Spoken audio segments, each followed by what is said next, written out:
The wind carried dust across the parched stones of Jerusalem, where pilgrims' footsteps mingled with the cries of merchants and the distant toll of church bells. In the alleys near the Holy Sepulchre, one could smell both incense and sweat, the fragrance of devotion and the stench of human fragility. Beneath the golden haze of the Levantine sun, shadows stretched across walls where banners of the cross fluttered like promises written in cloth. And amid this city of contradictions, sacred and violent, luminous and blood-stained, there emerged a brotherhood whose destiny would echo through centuries. Was their path divinely chosen, or was it forged by the cruel necessity of survival? The Knights Hospitaller began not as warriors, but as caretakers. In the 11th century, before their name was sung across battlefields, they were humble servants in a hospital built near the Church of the Holy Sepulchre, founded by Amalfitan merchants. The hospital sheltered weary pilgrims who had crossed deserts, mountains, and seas to kneel at Christ's tomb. There, in dimly lit halls smelling of herbs and oil, men and women of the order-bound wounds washed sores and whispered prayers over fevered bodies. They were not knights, but healers. Their hands carried no swords, only basins of water and the balm of compassion. But history rarely leaves purity untouched. The First Crusade tore Jerusalem from Muslim hands in 1099, drenching its streets with blood that darkened stone for days. Pilgrims no longer came merely seeking the holy. They came escorted by armies, guarded by mailed men whose faith was edged with steel. And so the Hospitallers, who had once sworn only to heal, faced a question that would change their order forever. Could they care for the vulnerable without defending them? Could mercy stand unarmed when the crescent banners of raiders flickered on distant horizons? Gradually, the answer sharpened like a blade. Under Blessed Gerard, remembered as the first master of the order, the Hospitallers took vows of poverty, chastity, and obedience. Yet, alongside these vows came a new duty: to bear arms in defense of pilgrims and holy sites. What began as an act of protection grew into a tradition of militarization. Monks donned armor, prayers were recited over sharpened swords, and a new paradox was born: the healer who could kill, the monk who could wage war. This paradox was not unique in Christendom, but the Hospitallers embodied it with unusual intensity. Where the Knights Templar were conceived as warriors from their very beginning, the Hospitallers carried the memory of the sick and the dying within their hearts. To them, the clash of steel was never divorced from the moan of the fevered pilgrim. Each battle they entered was, in their minds, fought not only for land but for the right of the faithful to seek solace at Jerusalem's shrines without fear. Their symbol, the white cross upon a field of black, was a reminder that light shines brightest against the backdrop of shadow. The Crusades themselves formed the crucible in which the Hospitallers were tested. Jerusalem was not secure. Beyond the city walls stretched deserts filled with watchful enemies, tribes who had resisted for centuries the incursions of foreign invaders. Caravans were ambushed, villages burned, pilgrims slaughtered on lonely roads. In response, the Hospitallers grew into something more than healers. They became guardians of fortresses, masters of cavalry, captains of ships. Yet in their hospitals, the light of their original mission never wholly died. They continued to bind wounds not only of Christians, but, at times, of Muslim captives, an act both radical and pragmatic in an age where mercy was rare. As the 12th century dawned, the Hospitallers' reputation spread. Gifts and donations poured in from kings and nobles across Europe. Land, castles, and wealth were entrusted to them.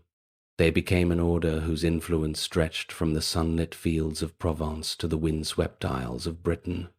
To peasants, they were holy protectors. To kings, they were valuable allies. To enemies, they were relentless foes whose discipline rivaled that of the Templars. And yet, the paradox of their identity persisted. Were they servants of the poor or lords of war? Could they be both? This dual identity mirrored the contradictions of the Crusades themselves. The Holy Land was proclaimed as sacred, yet drenched in cruelty. Pilgrimage was called an act of devotion, yet required conquest to sustain it. Faith inspired charity, but also slaughter. The Hospitallers, born of compassion, now rode into battles that would leave fields strewn with corpses. Still, they prayed each night that their cause was just, that the sword they bore was sanctified by heaven, not merely sharpened by human ambition. In the silence of chapels, where candles flickered before wooden crucifixes, the brothers of the order whispered words that reveal their heart: to serve our lords, the sick and poor, as if they were Christ himself. And so, even as their armor clanged in battle, their souls bore this oath. To them, every dying pilgrim was a reminder of their origin, every wounded knight a reflection of Christ's suffering. Thus, the Hospitallers' journey began not with blood, but with mercy, not with conquest, but with care. Yet the storm of history would soon drag them into wars that tested not only their bodies, but their very souls. For every banner that rose upon their castles, a question lingered in the shadows. Could one truly serve both the wounded and the war, both Christ and the sword? And so the story of the Knights Hospitaller unfolds a tale of men who built hospitals and fortresses, who blessed ships and unsheathed swords, who lived in the tension between mercy and might. Their fate was not only to heal wounds, but to decide whose wounds deserved healing. Their destiny was not only to defend pilgrims, but to define what it meant to serve God in an age when faith and blood were inseparable. Reflection. In the beginning of every great endeavor lies a choice. The Hospitallers chose to heal and to fight, to blend compassion with violence. Was this a betrayal of their mission, or its fulfillment in a brutal world? Perhaps history itself is the hospital where humanity's contradictions are laid bare, waiting to be treated, yet never fully cured. The clang of steel on steel echoed in training yards, where once only the soft murmur of prayers had filled the air. In the beginning, the Hospitallers' lives were governed by rhythm, the turning of rosary beads, the recitation of psalms, the tending of wounds. Yet, as the 12th century advanced, the rhythms of war intruded. Boots stamped dust into the stones, swords sang against shields, and chants of devotion mingled uneasily with the barked orders of drill masters. The brothers who had once been cloaked in robes of humility now shouldered the weight of chainmail, their black habits stretched over armor that gleamed beneath the Levantine sun. It was not ambition that turned monks into knights, it was necessity. Pilgrims flowed ceaselessly into the Holy Land, drawn by stories of miracles and salvation. They carried hope in their hearts, but also vulnerability in their bodies. Bandits haunted the roads, raiders ambushed processions, and armies of Islam gathered strength at the borders. To walk to Christ's tomb was to risk one's life. And so, the Hospitallers, founded for care, for mercy, found themselves compelled to bear arms. At first, it seemed an uneasy experiment. Could the same hand that poured wine into a fevered pilgrim's lips also wield a sword with righteous fury? Could compassion wear the face of a warrior? The rule of the order, gradually formalized, attempted to answer these questions. The brothers swore vows of poverty, chastity, and obedience, but also obedience to the master's command in defense of the faith. They prayed in chapels before battle, confessed their sins before sharpening their swords, and marched beneath the banner of the White Cross, which now symbolized both healing and war. Unlike the Templars, who had been born as warriors from their inception, the Hospitallers carried with them the lingering scent of herbs and oil, the memory of hospital wards filled with the sighs of the dying. This memory shaped them in subtle ways. They were ferocious on the battlefield, yet their reputation for discipline and order stemmed from a deep-rooted compassion. To them, war was never an end in itself, but a shield raised against chaos. It was this paradox, the monk knight, that became the very essence of the Hospitaller identity. The transformation was not without resistance. Within the order, debates stirred like shadows beneath the altar. Some brothers clung to the purity of care, believing that the sword betrayed the very spirit of their mission. Others argued that in a world where hospitals could be burned and pilgrims slaughtered, defense was not betrayal but necessity. In their councils, beneath vaulted stone ceilings, voices rose and fell in fervent dispute. Ultimately, history itself answered the question. For every raid upon Christian caravans, for every pilgrim cut down on the road to Jerusalem, the call for protection grew louder. To refuse arms was to invite annihilation, and so the Hospitallers trained. Their fortresses became not only shelters but strongholds, rising like defiant fists against the horizon.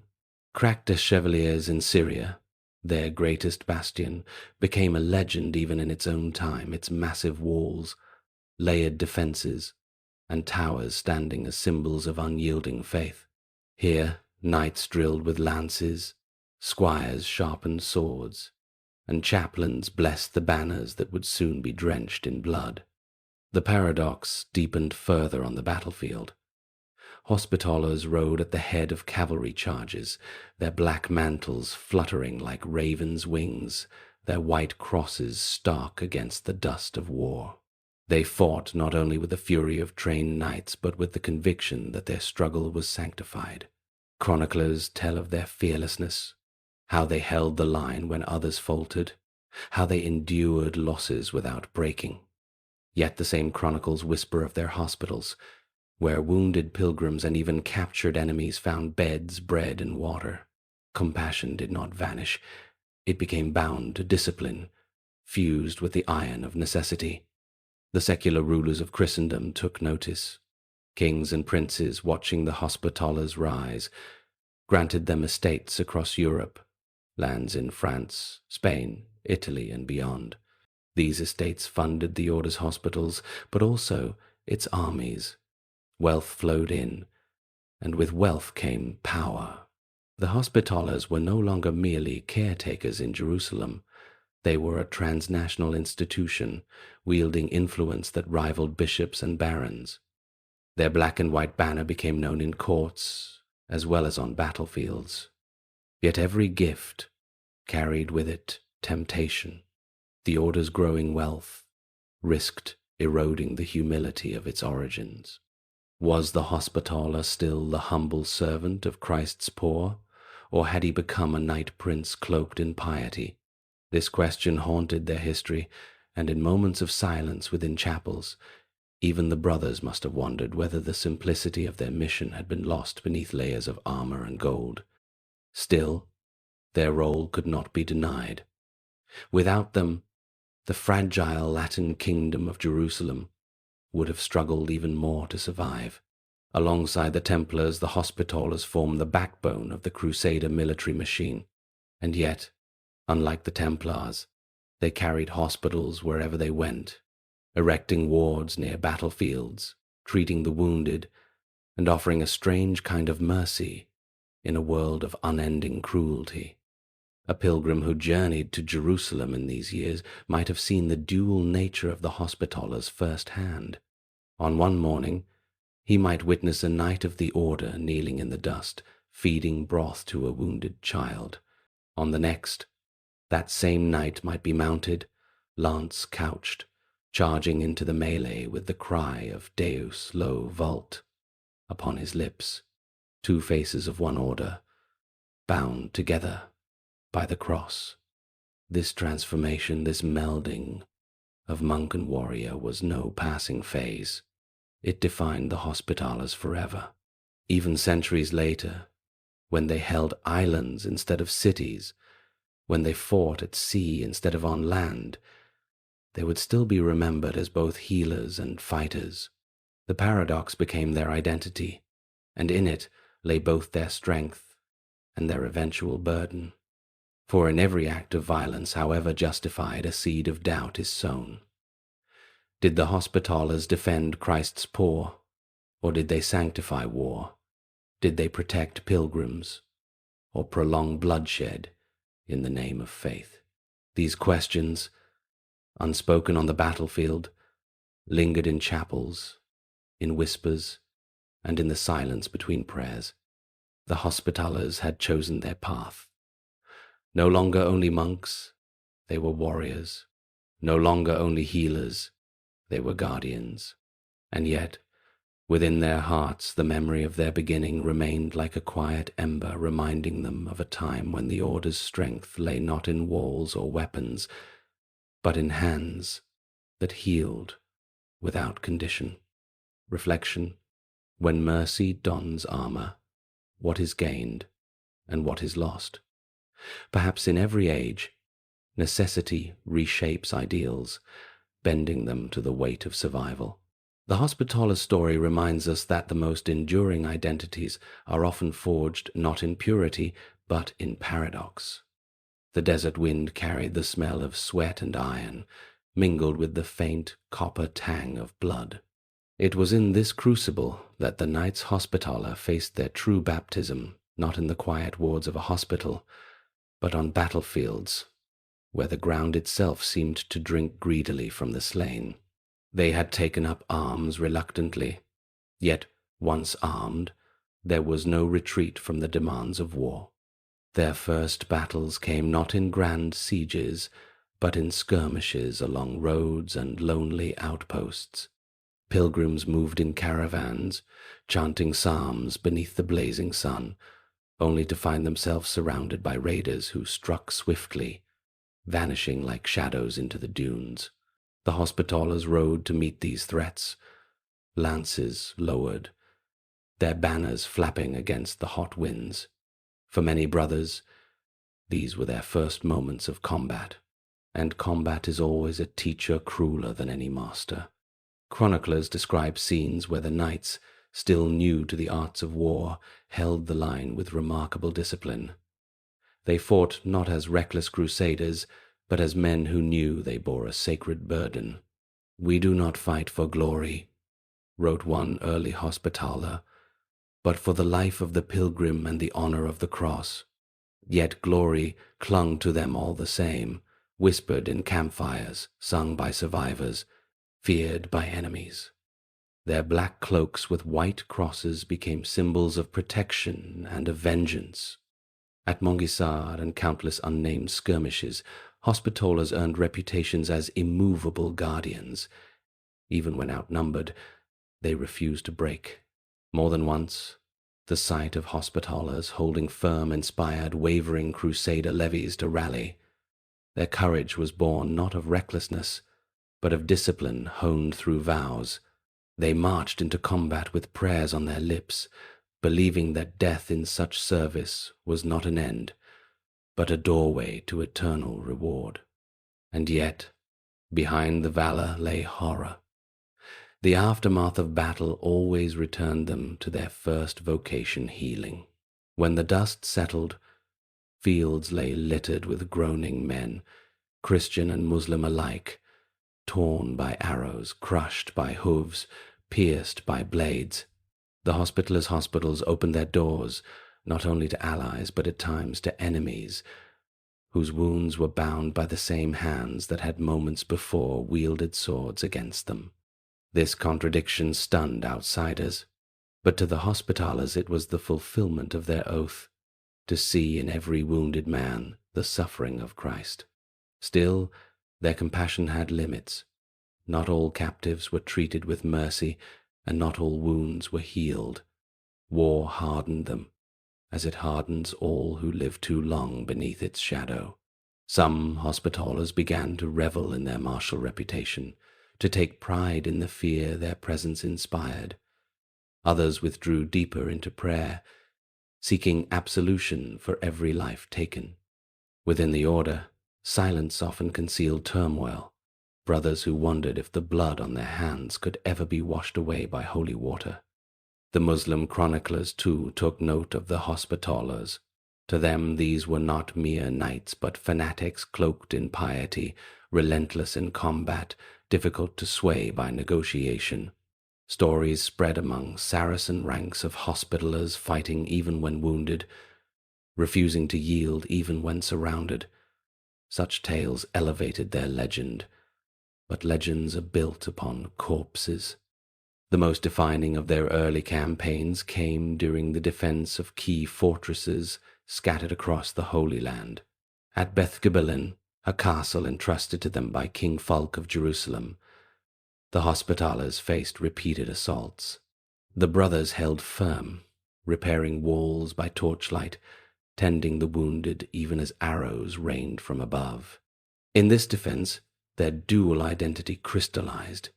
Healers and warriors bound together, praying while fighting, fighting while praying. Crac des Chevaliers, which they later acquired, became a fortress monastery unlike any other. Within its massive stone walls, knights trained tirelessly, yet chapels echoed with hymns. Armories and hospitals stood side by side. A traveler might enter Crac and find one hall filled with groans of the sick, another with the clang of steel, and a third with monks chanting Latin prayers. Here, the Hospitallers became more than men. They became a symbol of endurance, of faith made stone. But endurance is always tested by defeat. At times, the Hospitallers found themselves overwhelmed. The great Battle of Hattin in 1187, though belonging to a later chapter, would scar their history forever. Even in earlier years, smaller losses weighed heavily. Brothers captured often faced enslavement or death. Some were ransomed at staggering cost. Others languished in cells, their prayers rising like smoke into unhearing heavens. For each victory, there was always a shadow of tragedy. This baptism in blood reshaped the Hospitallers. They entered the battlefield as monks who bore swords awkwardly. They emerged as seasoned knights, tempered by fire. Yet they never abandoned their hospitals, their care for the vulnerable. This balance, fragile, uneasy, was their greatest strength, for they proved that faith could wield both balm and blade, mercy and steel. And still, questions lingered. Could violence ever be sanctified? Could the hand that struck down an enemy be the same hand that caressed the brow of the dying? Did they fight for Christ, or for kingdoms, lands, and kings who clothed ambition in the garments of piety? In the candlelit silence of their chapels, beneath crucifixes stained by incense smoke, the Hospitallers themselves must have wondered. Their baptism in blood was not a single event, but a process, unfolding across countless skirmishes, sieges, and defenses. Each battle etched new lines upon their identity. Each fallen brother deepened their sense of mission. Each wounded pilgrim reminded them why they fought. And as the years advanced, the Hospitallers became not merely participants in the Crusades, but one of its defining pillars, a brotherhood forged in contradiction, tested by necessity, and immortalized by sacrifice. Reflection: war baptizes all who touch it, but it baptizes some in a deeper fire. The Hospitallers entered war as reluctant defenders. They emerged as legends clothed in paradox. Is the noblest sacrifice the one given freely, or the one demanded by necessity? Perhaps the truest test of faith is not whether one can avoid blood, but whether one can endure its stain without losing sight of compassion. The walls of Jerusalem rose like stone sentinels against the desert sky, their pale surfaces glowing gold beneath the relentless sun. From afar, they seemed eternal, as if the hand of God himself had etched them into the earth. Yet, those who walked their battlements knew otherwise. The walls were scarred, patched with mortar and sweat, held together not only by stone but by the will of men who vowed never to let them fall. Among those guardians stood the Hospitallers, monks turned knights, healers turned warriors, sworn to keep the holy city safe. To stand upon those walls was to feel the weight of history. Pilgrims trudged through the gates below, their sandals worn thin, their eyes filled with tears as they glimpsed the city of their faith. Priests carried relics, merchants hawked wares, and children clung to their mothers' robes. But beyond the horizon lurked armies that saw Jerusalem not as sacred, but as a prize. The Hospitallers, with their black mantles and stark white crosses, watched these horizons with vigilance. Every shadow in the distance might conceal an enemy, every plume of dust a sign of raiders approaching. It was here, upon these walls, that the Hospitallers' identity as defenders of Christendom became visible to all. They were not merely knights fighting in distant skirmishes. They were guardians of the holiest shrine in Christendom. They manned towers, patrolled gates, and fortified the city against assaults. To pilgrims, their presence was a comfort proof that God's city was shielded. To rivals, both within and without, it was a reminder of the Hospitallers' growing power. For Jerusalem was not defended by the Hospitallers alone. The Knights Templar, fierce and uncompromising, also held sway. Their temple stood near the dome of the rock, their reputation as warriors unmatched. Where the Hospitallers carried the memory of hospitals and healing, the Templars embodied pure martial fervor. Between the two orders, there existed a rivalry that was both fraternal and fierce. They fought side by side against Muslim armies, yet competed for influence within the Crusader kingdom. Kings and princes weighed their favor carefully, for to empower one order risked defending the other. This rivalry manifested in subtle ways: disputes over fortresses, debates over military strategy, even quarrels over precedence in processions. Chroniclers speak of tense councils where Templar masters and Hospitaller commanders exchanged sharp words, each claiming to hold the true mandate of heaven. Yet, when the enemy attacked, swords spoke louder than quarrels. On the battlefield, the two orders often fought shoulder to shoulder, their banners fluttering side by side, their men dying together in dust and blood. Still, the rivalry never disappeared. For the Hospitallers, it was a challenge to prove that their identity was not overshadowed by the Templars' militant fame. They sought to balance their dual mission warrior and healer in a way the Templars did not, and in this balance lay their strength. Pilgrims saw in the Hospitallers not only knights, but also men who would offer bread, water, and care. This duality gave them a moral weight that rivaled the Templars' ferocity. Life upon the walls was a rhythm of vigilance and ritual. At dawn, horns sounded as knights took their posts. Armor clinked as brothers ascended towers, scanning the horizon.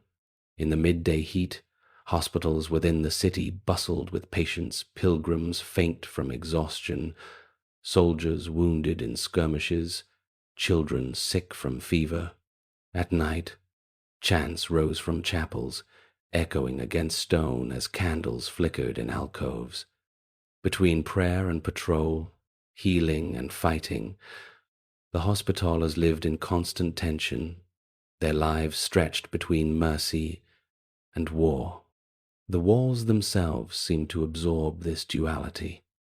One could walk along them and hear, in the same hour, the clash of training swords and the soft murmur of prayers. Stones bore the marks of arrows and catapults, yet also the touch of hands placing crosses carved into the mortar. To the Hospitallers, the walls were not just defense, they were symbols. They were the boundary between sacred order and chaotic wilderness, between faith preserved and faith threatened. But walls are only as strong as those who defend them, and in the Latin kingdom of Jerusalem divisions ran deep. Kings quarreled with barons, barons schemed against one another, and churchmen clashed over authority. The Hospitallers often found themselves caught between these rivalries. At times they aligned with the crown, at others with factions who promised to strengthen the defense of the Holy Land. Their independence, funded by estates across Europe, made them both invaluable and suspect. To some nobles they were holy protectors, to others they were rivals whose wealth and influence grew dangerously unchecked. These political tensions simmered even as enemies massed beyond the Jordan.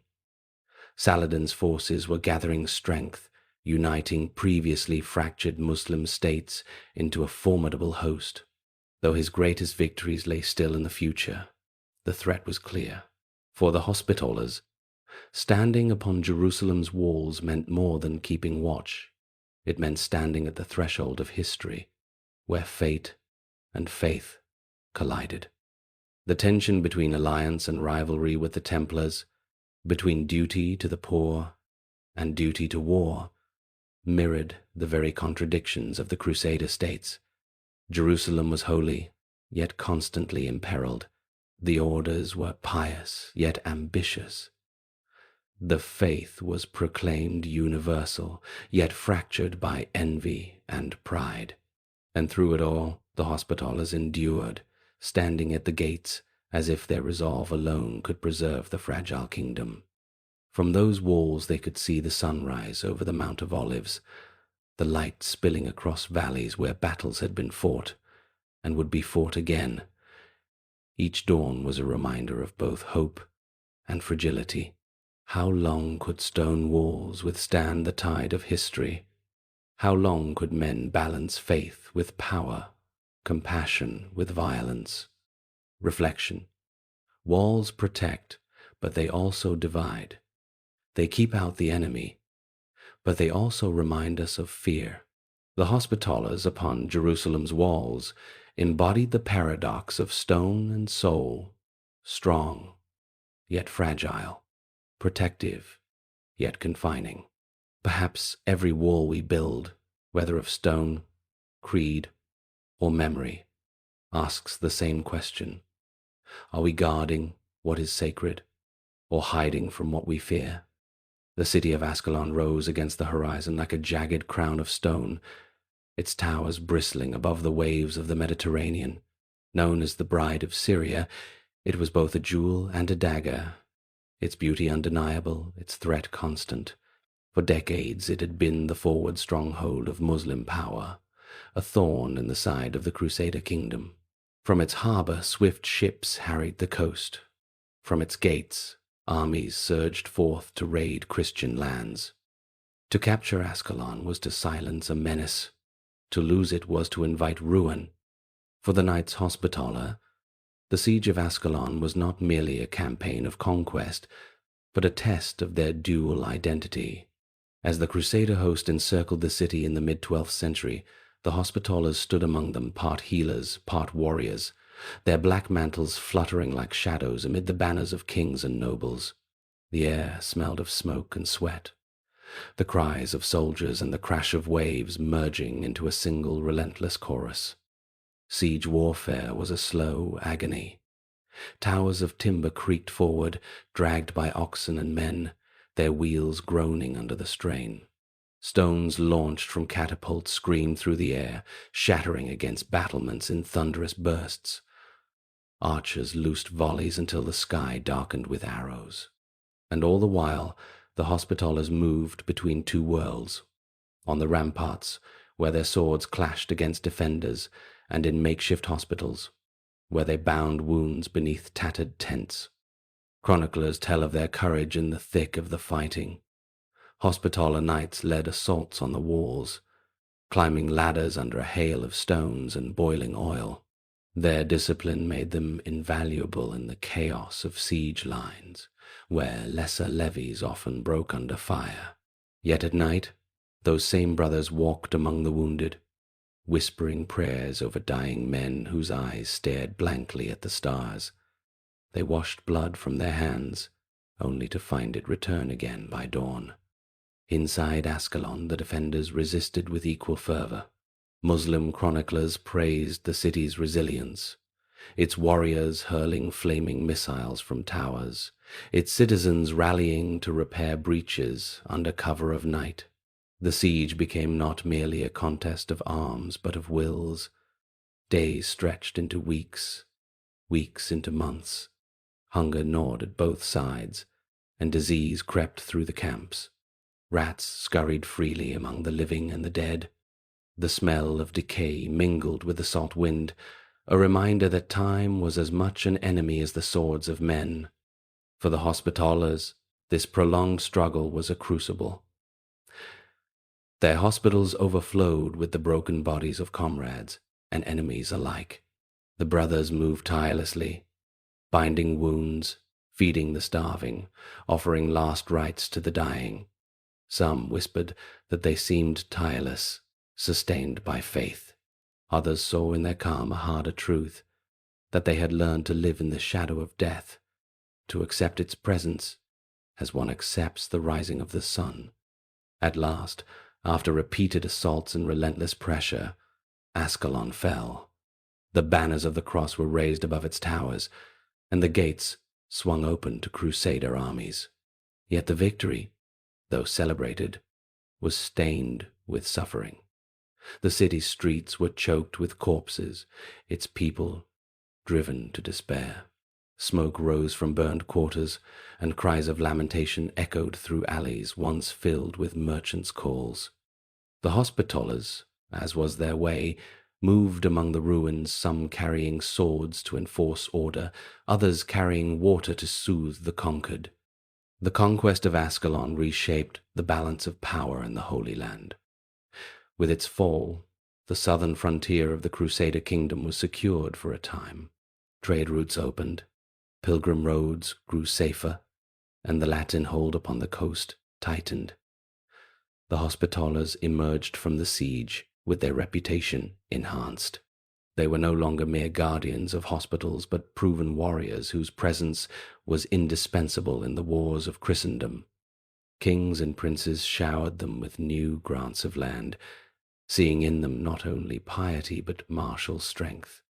Yet in their chapels, beneath the flicker of candlelight, the brothers must have wrestled with the paradox once more. Had they truly served God in the smoke and blood of Ascalon? Did the cries of widows and children echo differently in heaven than the psalms of victors? Their oath bound them to protect the poor and the sick, yet in conquest they created both. Such contradictions weighed heavily, though history rarely pauses for conscience.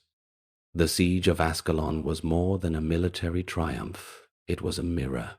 It reflected the essence of the Hospitallers, men who healed and men who destroyed, men whose white cross shone both as a beacon of mercy and a mark of dread. Their legacy would never be simple, for it was written in both balm and blood. Reflection. Victory is often measured by walls captured, banners raised, and enemies defeated. Yet the deeper measure lies in what victory costs the souls of those who fight, the innocence of those who suffer, the ideals that bend beneath necessity.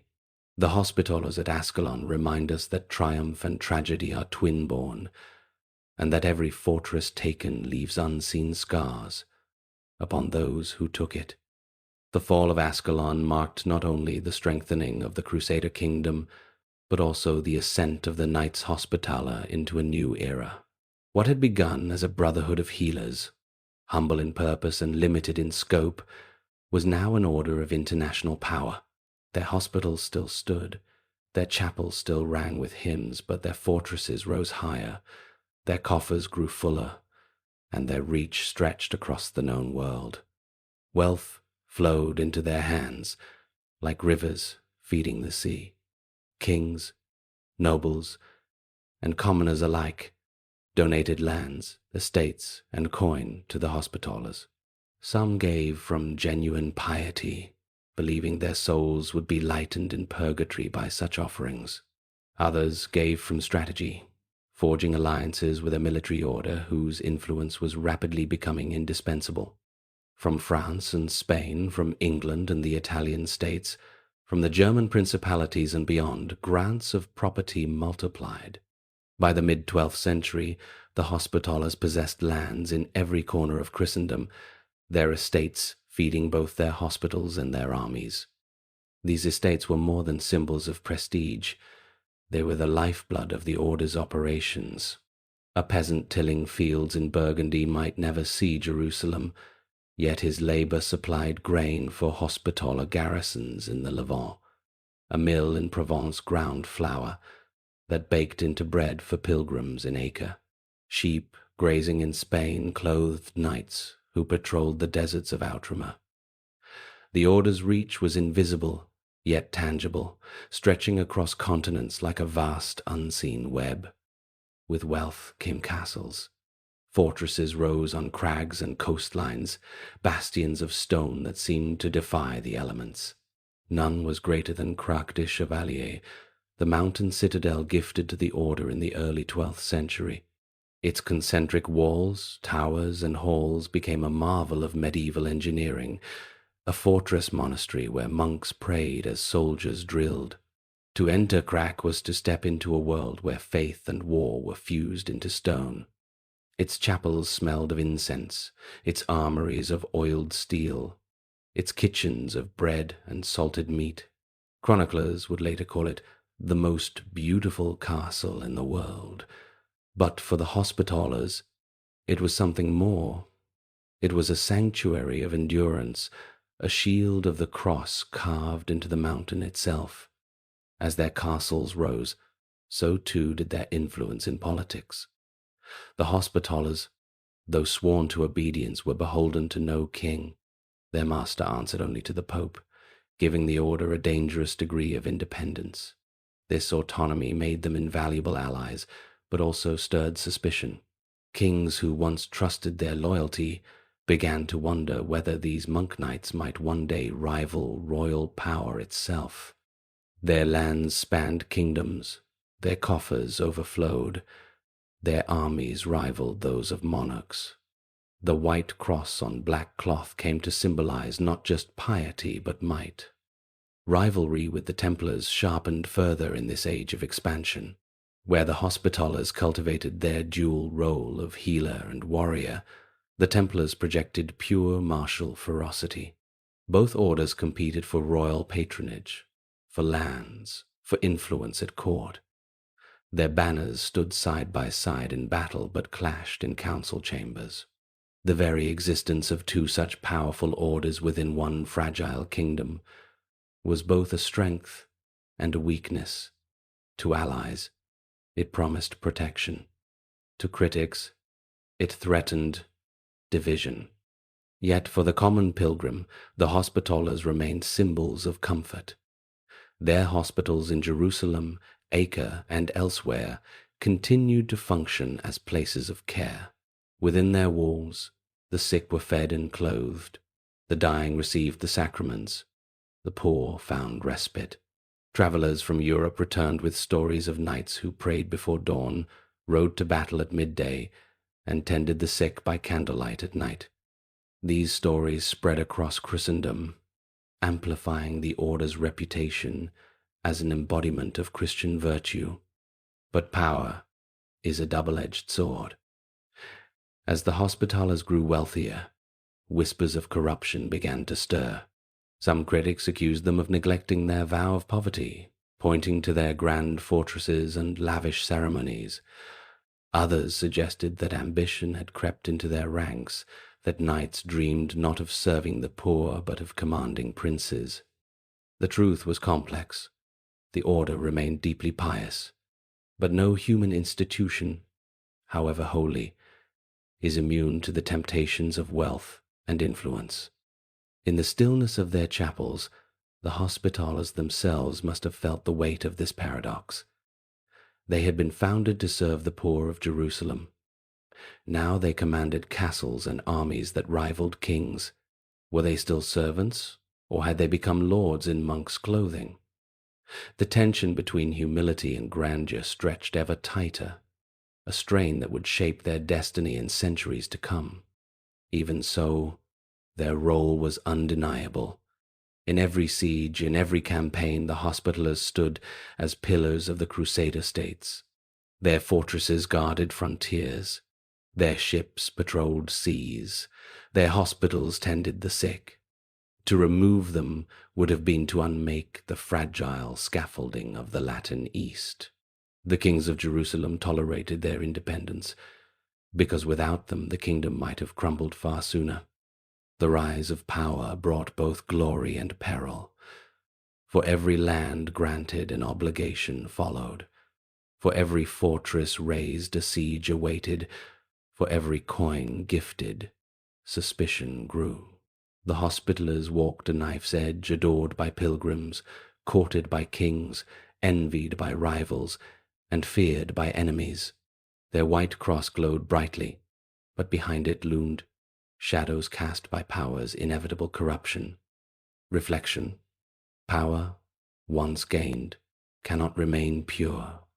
It bends ideals, shapes institutions, and tempts even the pious to forget their beginnings. The Hospitallers' rise reminds us that every fortress built of stone is also built of compromise, and that the higher the walls, the longer the shadow they cast. Perhaps the truest measure of faith is not in the gaining of power, but in how one resists being consumed by it. The year was 1187, and the desert wind carried with it a whisper of doom. Across the horizon, the crescent banners of Saladin unfurled, shimmering against the light of dawn like a tide of green and gold. His armies, drawn from Egypt, Syria, and Mesopotamia, moved with a unity unseen in decades. For the Latin kingdom of Jerusalem, fractured by rivalries and weakened by complacency, this rising storm was more than a threat. It was destiny pressing inexorably upon fragile walls. The Hospitallers, by now seasoned in both charity and war, watched these events unfold with a grim clarity. They had endured countless raids, defended fortresses, and marched in endless campaigns, but they sensed something different in Saladin. This was no ordinary adversary. Here was a leader who combined faith with strategy, patience with ferocity.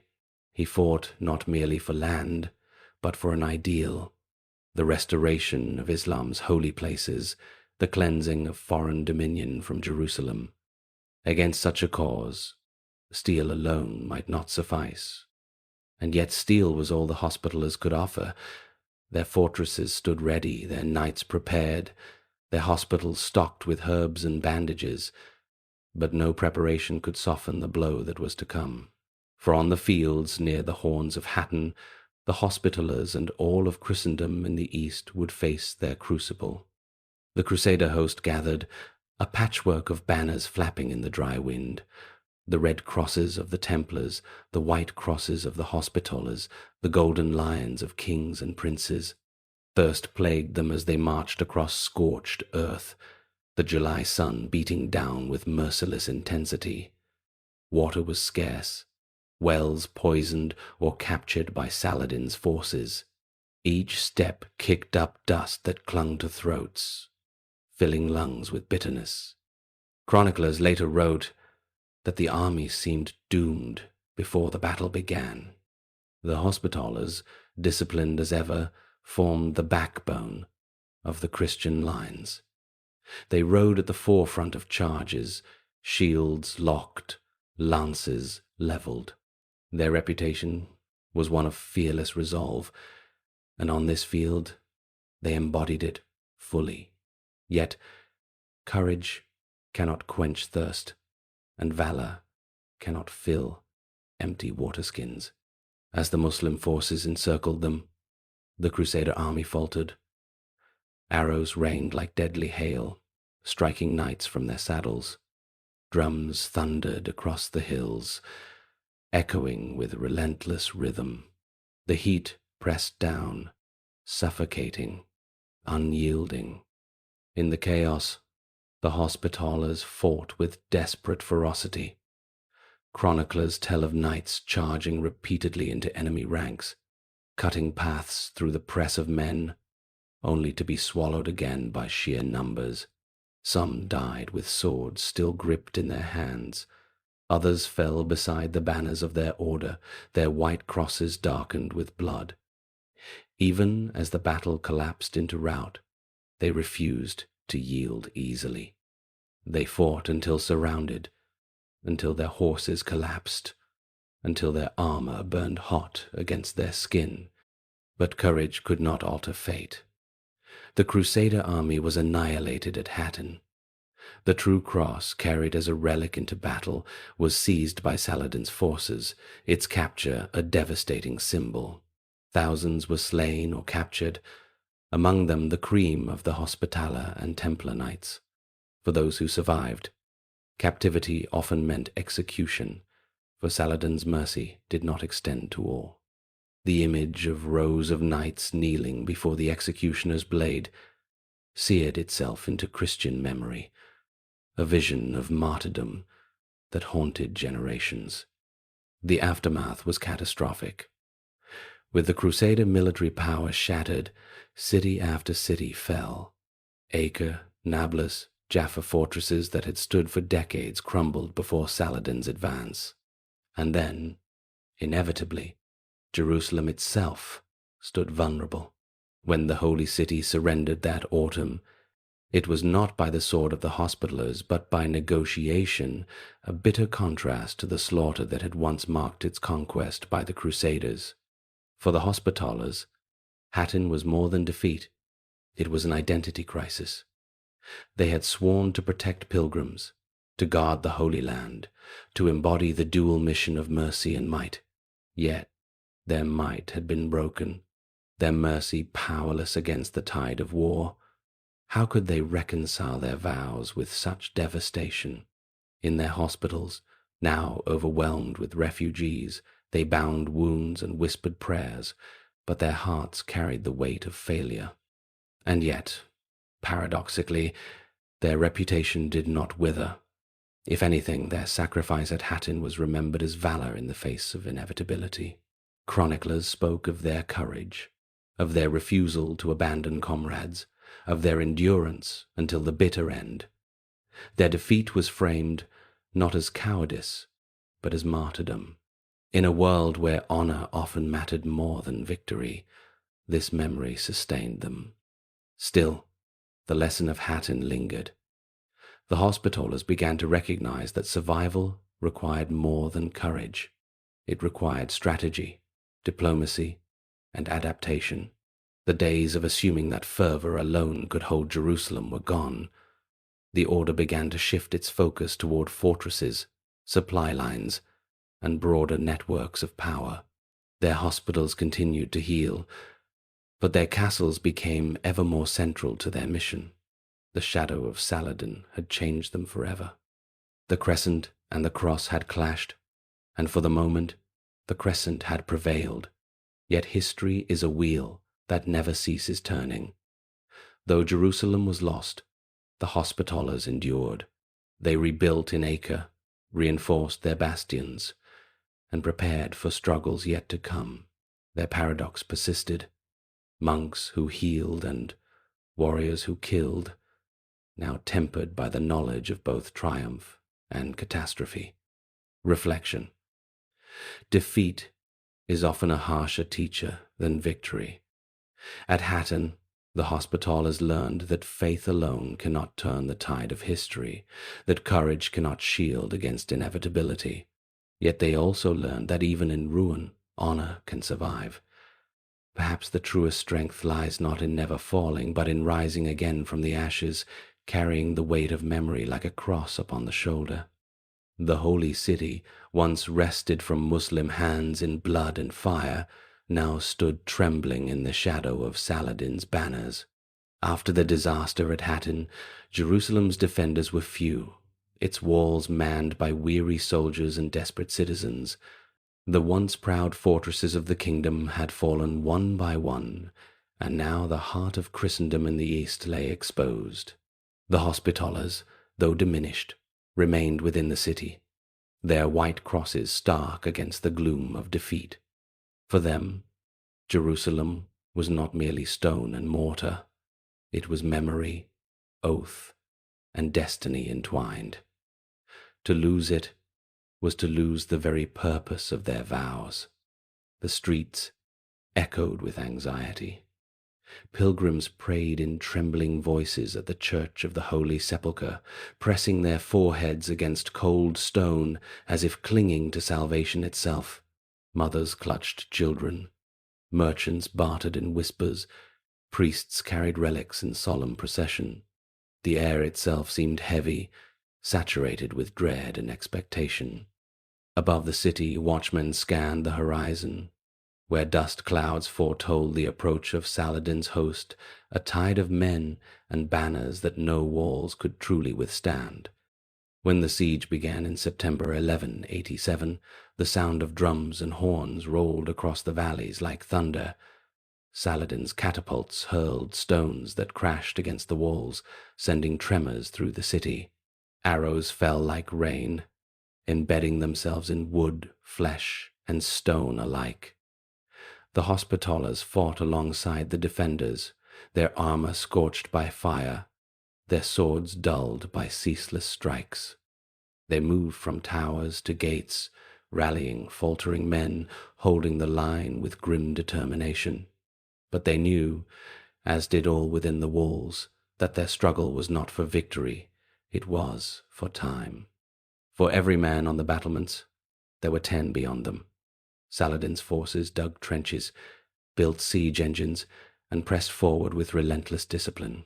The defenders' food dwindled, water grew scarce, and sickness crept through the cramped quarters of the besieged.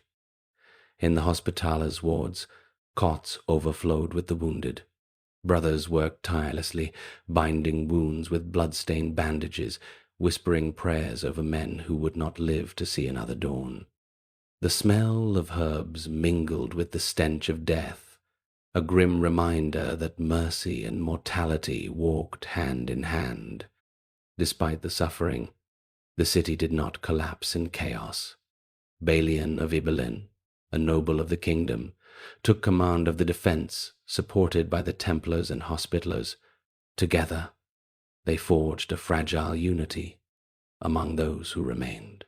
Every citizen became part of the effort. Women carried stones to reinforce walls, children fetched water under fire, priests lifted relics high to inspire courage. It was as if the entire city had become a single heartbeat, pounding against the tide of inevitability. Yet inevitability pressed closer with every passing day. Breaches opened in the walls, towers crumbled, and the defenders grew weaker. Saladin, for all his ferocity, was also a man of strategy and patience. He did not seek another massacre like that of 1099, when Crusaders had drenched Jerusalem in blood. He sought a conquest that would solidify his legacy, a victory tempered by mercy that would echo through the ages. And so, when negotiations were offered, he listened. Balian, with the Hospitallers and Templars at his side, pleaded for the safety of Jerusalem's inhabitants. He threatened that if no mercy were granted, the defenders would burn the city and slaughter its population rather than yield. Whether bluff or desperate resolve, the threat impressed Saladin. Terms were agreed upon. The city would surrender peacefully. Christians unable to pay ransom would be sold into slavery, but many thousands were allowed to leave. The holy places would be respected. Blood would not flow in rivers as it had nearly a century earlier. On the 2nd of October, 1187, Jerusalem opened its gates. The crescent banners of Islam rose above its towers, fluttering where the cross had once stood. The Hospitallers, their hearts heavy, escorted refugees through the gates, guiding the poor, carrying the sick, protecting the vulnerable from abuse as best they could. Their vow to serve our lords the poor did not end with defeat. If anything, it deepened. They walked beside weeping mothers, shielded frightened children, and bound the wounds of men too weak to march. In that moment, they were more healers than knights, their compassion shining even as their swords hung useless at their sides. For the Hospitallers, the loss of Jerusalem was a shattering blow. They had sworn to defend the holy city with their lives, yet history had swept it from their grasp. But unlike walls, which crumble under stone and fire, the order did not fall.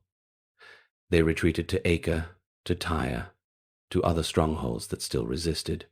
They carried with them the memory of Jerusalem, not as a possession lost, but as a promise unfulfilled.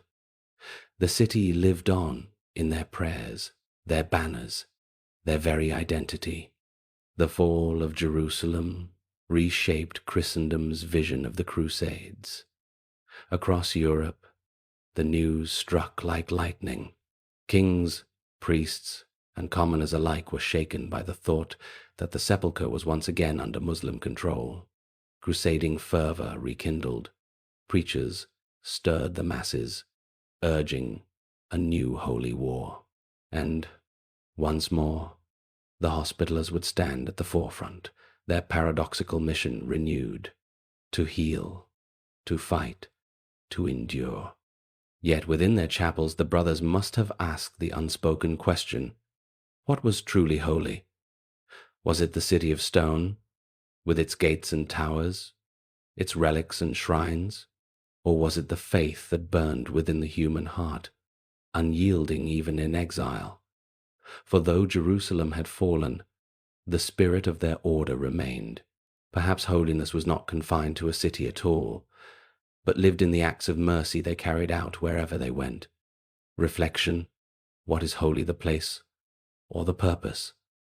The Hospitallers at Jerusalem's fall remind us that even when sacred stones are lost, the faith that inspired them can endure. Cities rise and fall, banners change, walls crumble, but compassion, courage, and memory remain. Perhaps the truest Jerusalem is not built of stone, but carried within the soul. The fall of Jerusalem was not the end of the Hospitallers, but a transformation. Like iron plunged into fire, they were reshaped by exile. Driven from the holy city, they established themselves along the shifting frontiers of the Crusader world, first at Acre, then in other coastal strongholds. Yet as Muslim power pressed harder against the Latin East, it became clear that the Hospitallers could not hold forever to those shrinking fragments of land. They needed a new home, a bastion from which to project both their faith and their power. That home would be an island rising from the blue waters of the Aegean, Rhodes. Rhodes was no ordinary refuge. Strategically placed at the crossroads of Mediterranean trade, it offered not only safety but opportunity. Whoever held the island could watch the sea lanes of east and west, strike at pirates and fleets, and command the lifeblood of commerce. For the Hospitallers, battered by losses, yet unbroken in will, Rhodes was more than a rock in the sea. It was a chance for rebirth. Their conquest of the island was not immediate. In 1309, after years of maneuvering, negotiation, and force, the Hospitallers finally seized control. It was a momentous shift. Once bound to the deserts of the Holy Land, they now stood upon an island fortress, sailors as much as soldiers, guardians not only of pilgrims but of trade and the Christian presence in the sea. The white cross on black, once carried along dusty roads to Jerusalem, now flew proudly above ramparts, overlooking crashing waves. The transformation of Rhodes under their rule was nothing short of astonishing. Where others saw vulnerability, The Hospitallers saw possibility. They built massive fortifications that hugged the shoreline, towers and bastions that defied both cannon and tide. Walls were thickened, harbors fortified, gates reinforced until the island itself seemed to bristle with defiance. Rhodes became not merely a refuge, but a fortress monastery on a scale the world had rarely seen. Within these walls, life took on a rhythm both martial and monastic. Chapels echoed with hymns in the dawn light. Harbors rang with the creak of rigging and the crash of waves against wooden hulls.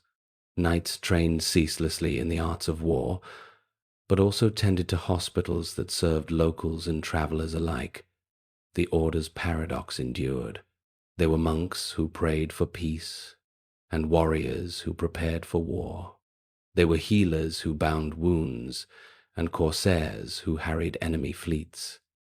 For the islanders of Rhodes, the Hospitallers were both protectors and rulers. Taxes were levied, ships conscripted, but security against pirates and invaders was assured. In their governance, the Hospitallers revealed a blend of harshness and benevolence. They enforced discipline, sometimes ruthlessly, yet also established order in a region long plagued by instability. Farmers tilled fields under the shadow of the cross. Merchants sold wares in markets where the clang of hammers and the smell of salt filled the air. But the true heart of Rhodes was its harbor. From there, Hospitaller fleets set sail across the Mediterranean. Their ships, black sails emblazoned with the White Cross, became both feared and revered. They hunted Ottoman galleys, disrupted Muslim supply lines, and escorted Christian pilgrims on their perilous journeys. In time, their reputation as seafaring knights grew nearly as great as their fame on land. The Order of St. Cun, John, once bound to hospitals in Jerusalem, had become masters of both fortress and fleet. Rhodes also became a beacon for Europe. From across Christendom, knights continued to join the order, drawn by its mixture of piety and martial glory. Estates in Europe funded its defenses. Kings and princes corresponded with its masters. The Hospitallers, exiled from Jerusalem, now commanded a stage of their own, an island that stood like a shield at the edge of Christian Europe. Yet exile carries memory, and memory can weigh heavier than stone. In their chapels, the Hospitallers still prayed for Jerusalem. Their chants rose with longing, carrying echoes of the city they had lost. Rhodes was their fortress, but Jerusalem remained their dream. This dual consciousness, rooted in present strength, haunted by past loss, shaped their spirit. They fought not merely for the island they held, but for the Holy Land they could never forget. The island itself bore witness to their contradictions. Within its walls stood hospitals that served all in need, regardless of origin, where pilgrims and locals alike found care. Yet those same walls sheltered arsenals stocked with weapons, ships armed for war, and knights who trained for combat. The blending of mercy and violence continued, now upon the sea, as once upon the sand. But every fortress invites a siege, and Rhodes was no exception. The Ottomans, rising in power, looked upon the island with hungry eyes. To them, the Hospitallers were more than monks. They were obstacles to empire, guardians of trade routes, thorns in the side of expansion. The clash between Crescent and Cross, once fought in deserts and valleys, would now be waged on waves and walls. For the Hospitallers, Rhodes was both sanctuary and challenge. It gave them stability after exile, but it also placed them directly in the path of history's fiercest storms. And in those storms, they would forge a legend that endured long after stone crumbled and banners faded. Reflection: exile need not mean oblivion. Sometimes it is in displacement that identity finds new strength. The Hospitallers lost Jerusalem, but in Rhodes they discovered resilience, proving that what is lost in place may be found again in purpose. Perhaps every exile carries within it the seed of rebirth, waiting for courage to plant it in new soil. Night on Rhodes was seldom dark. Lanterns burned along the walls, and beyond them the sea itself seemed to glimmer with watchful eyes, oars flashing, torches pricking the water with fire. In the spring of 1480, the island woke to a horizon sown with sails. Ottoman galleys, lean and innumerable, unfurled like a storm line across the Aegean. Drums rolled over the water. Trumpets cried from the Hospitallers' ramparts. From the towers of St. Nicholas and St. John to the bastions guarding the harbours, men ran to stations, buckling armour, crossing themselves, whispering quick prayers that tasted of salt and fear. The enemy commander was Messi Pasha, heir to the strategy and audacity that had carried Mehmed II to Constantinople. Now, after decades of Ottoman expansion, the Rock of Rhodes stood like a last defiant tooth in the jaw of the sea. To the Sultan, this island was more than a nuisance. It was a Christian dagger at the throat of his empire's shipping lanes, a monastery of war from which corsair raids erupted like sparks upon dry grass. He sent gunners, sappers, janissaries, siege masters, craftsmen of ruin to break the island and the order that held it. On the walls, the white crosses of the Hospitallers were stark against black mantles. They did not meet the fleet with cavalry. There was no desert here, no open plain on which banners could wheel and thunder. The battlefield was stone, lime, rope, and water, a geometry of angles, embrasures, and killing alleys they had spent generations perfecting. Grandmaster Pierre d'Aubusson moved along the parapets with a staff of commanders and friars, his chainmail glinting, his orders clipped and calm. He had no illusions left. He knew what the Ottomans had done to the great cities of Christendom, but he also knew the discipline of his brothers and the cunning of their engineers who had thickened walls, cut countermine galleries, and laced the approaches with hidden death. The first days were a symphony of iron. Great bombards, Ottoman monsters trained since Constantinople, began to talk, and their speech was thunder. Stones the size of mill wheels smashed against the landward walls, bursting into clouds of dust and razor shards. Mortars lobbed carcasses of fire. The Tower of St. Town, Nicholas, guarding the Mandraki harbour, staggered under repeated blows. In the harbour itself, Hospitaller galleys huddled behind booms and chains, masts listing under the shock of near strikes. Each sunrise revealed fresh wounds in the masonry. Each night, by torchlight, masons, peasants, and knights hauled rubble, packed gabions, and stitched the city back together with sweat and prayer. D'Aubusson's genius lay in refusing to let any one place become the whole battle. If the Turks concentrated on a curtain, the Hospitallers made that curtain a trap, feeding the breach with men at the last moment, then sealing it again with barrels, fascines, and the bodies of the fallen. When the janissaries pressed ladders to escape, the defenders let them climb until the rungs trembled with weight, then hurled hooked poles, pots of burning pitch, and whatever stones could be freed from broken parapets. Bells rang to summon reserves. Conches sounded along the line. The orders foreign tongues, langues of Provence, Auvergne, Aragon, Castile, England, Italy fought shoulder to shoulder in a choreography whose steps were counted in heartbeats and breaths. Beneath the surface, another war gnawed. Ottoman sappers tunneled toward the foundations, packing galleries with powder and timber. The Hospitallers listened with bowls of water in their own bones, heads pressed to stone to feel the earth's thudding. When the ground spoke, their miners answered, digging countermine shafts, choking enemy galleries with smoke, or bursting into subterranean melee where picks, daggers, and desperation decided whose tunnel would live. The darkness was absolute there. Men fought by touch and breath, the air tasting of clay, sweat, and terror. When a mine did fire, when a section of wall leapt in a geyser of earth and flame, D'Aubusson threw in his last quiet reserves, men accustomed to stepping into chaos as into a chapel, deliberate and unafraid. Again and again, the Ottomans focused on St. Nicholas, the key to Mandraki. The tower's face sloughed like an old wound. The sea around its foot boiled with wreckage. Twice the Janissaries gained a foothold. Twice they were driven back by counterattacks led by the Grand Master himself, who fought in the press with sword and pike, wounded yet unyielding. Chroniclers later wrote of his armor dented nearly beyond repair, of his banner planted on piles of rubble, so men could see that their master still stood.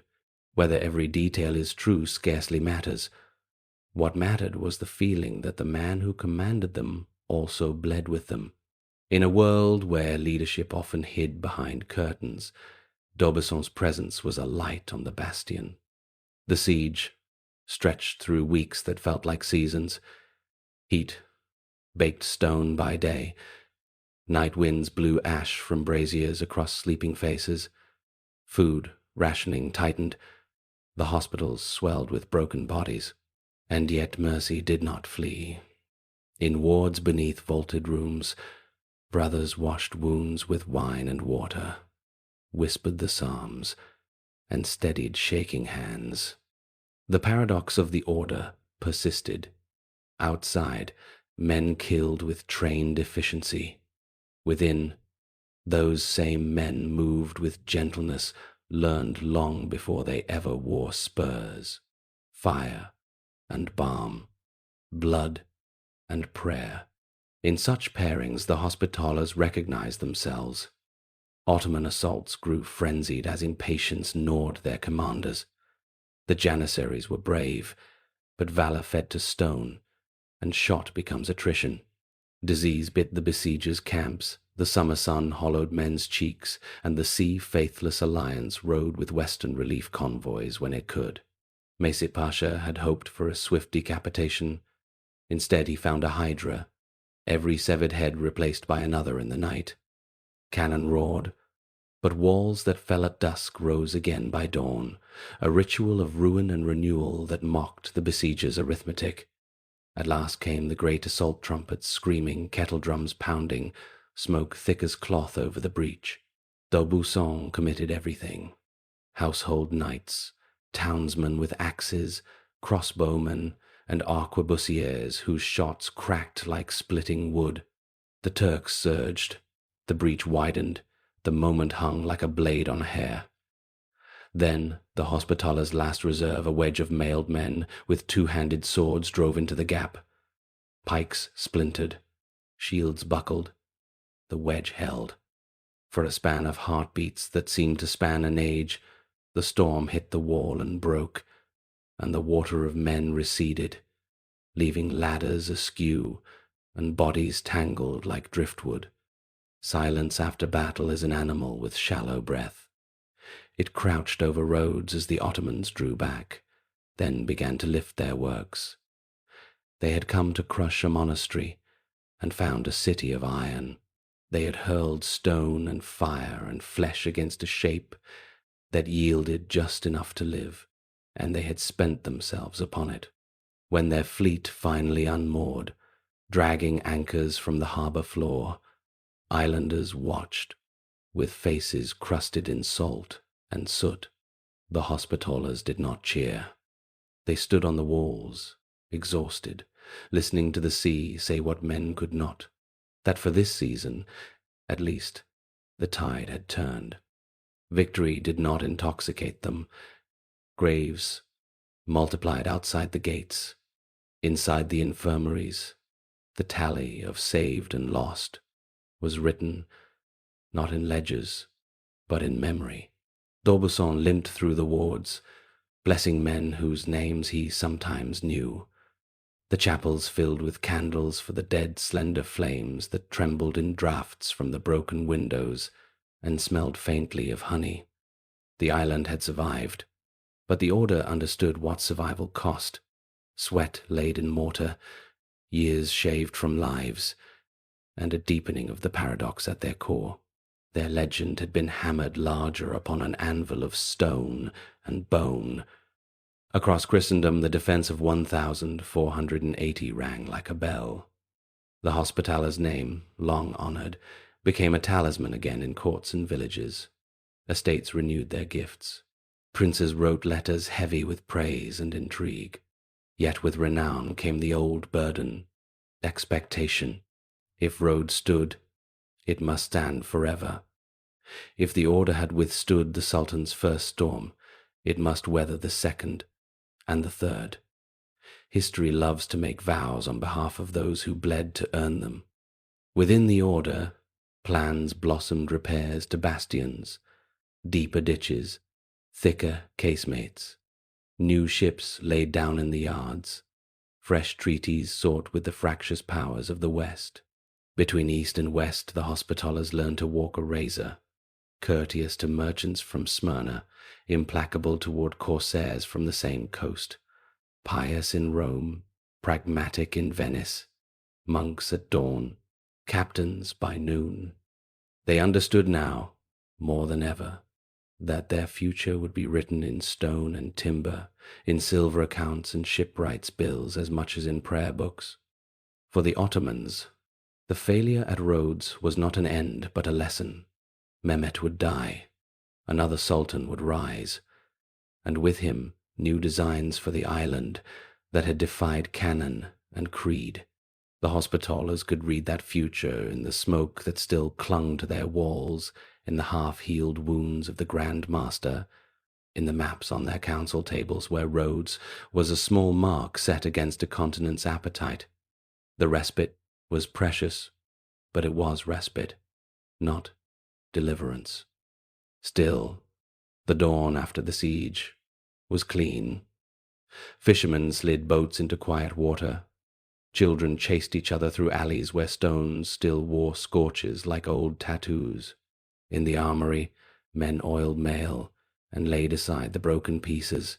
In the hospital, brothers washed linens and opened windows to the sea. The order breathed. It had earned that breath.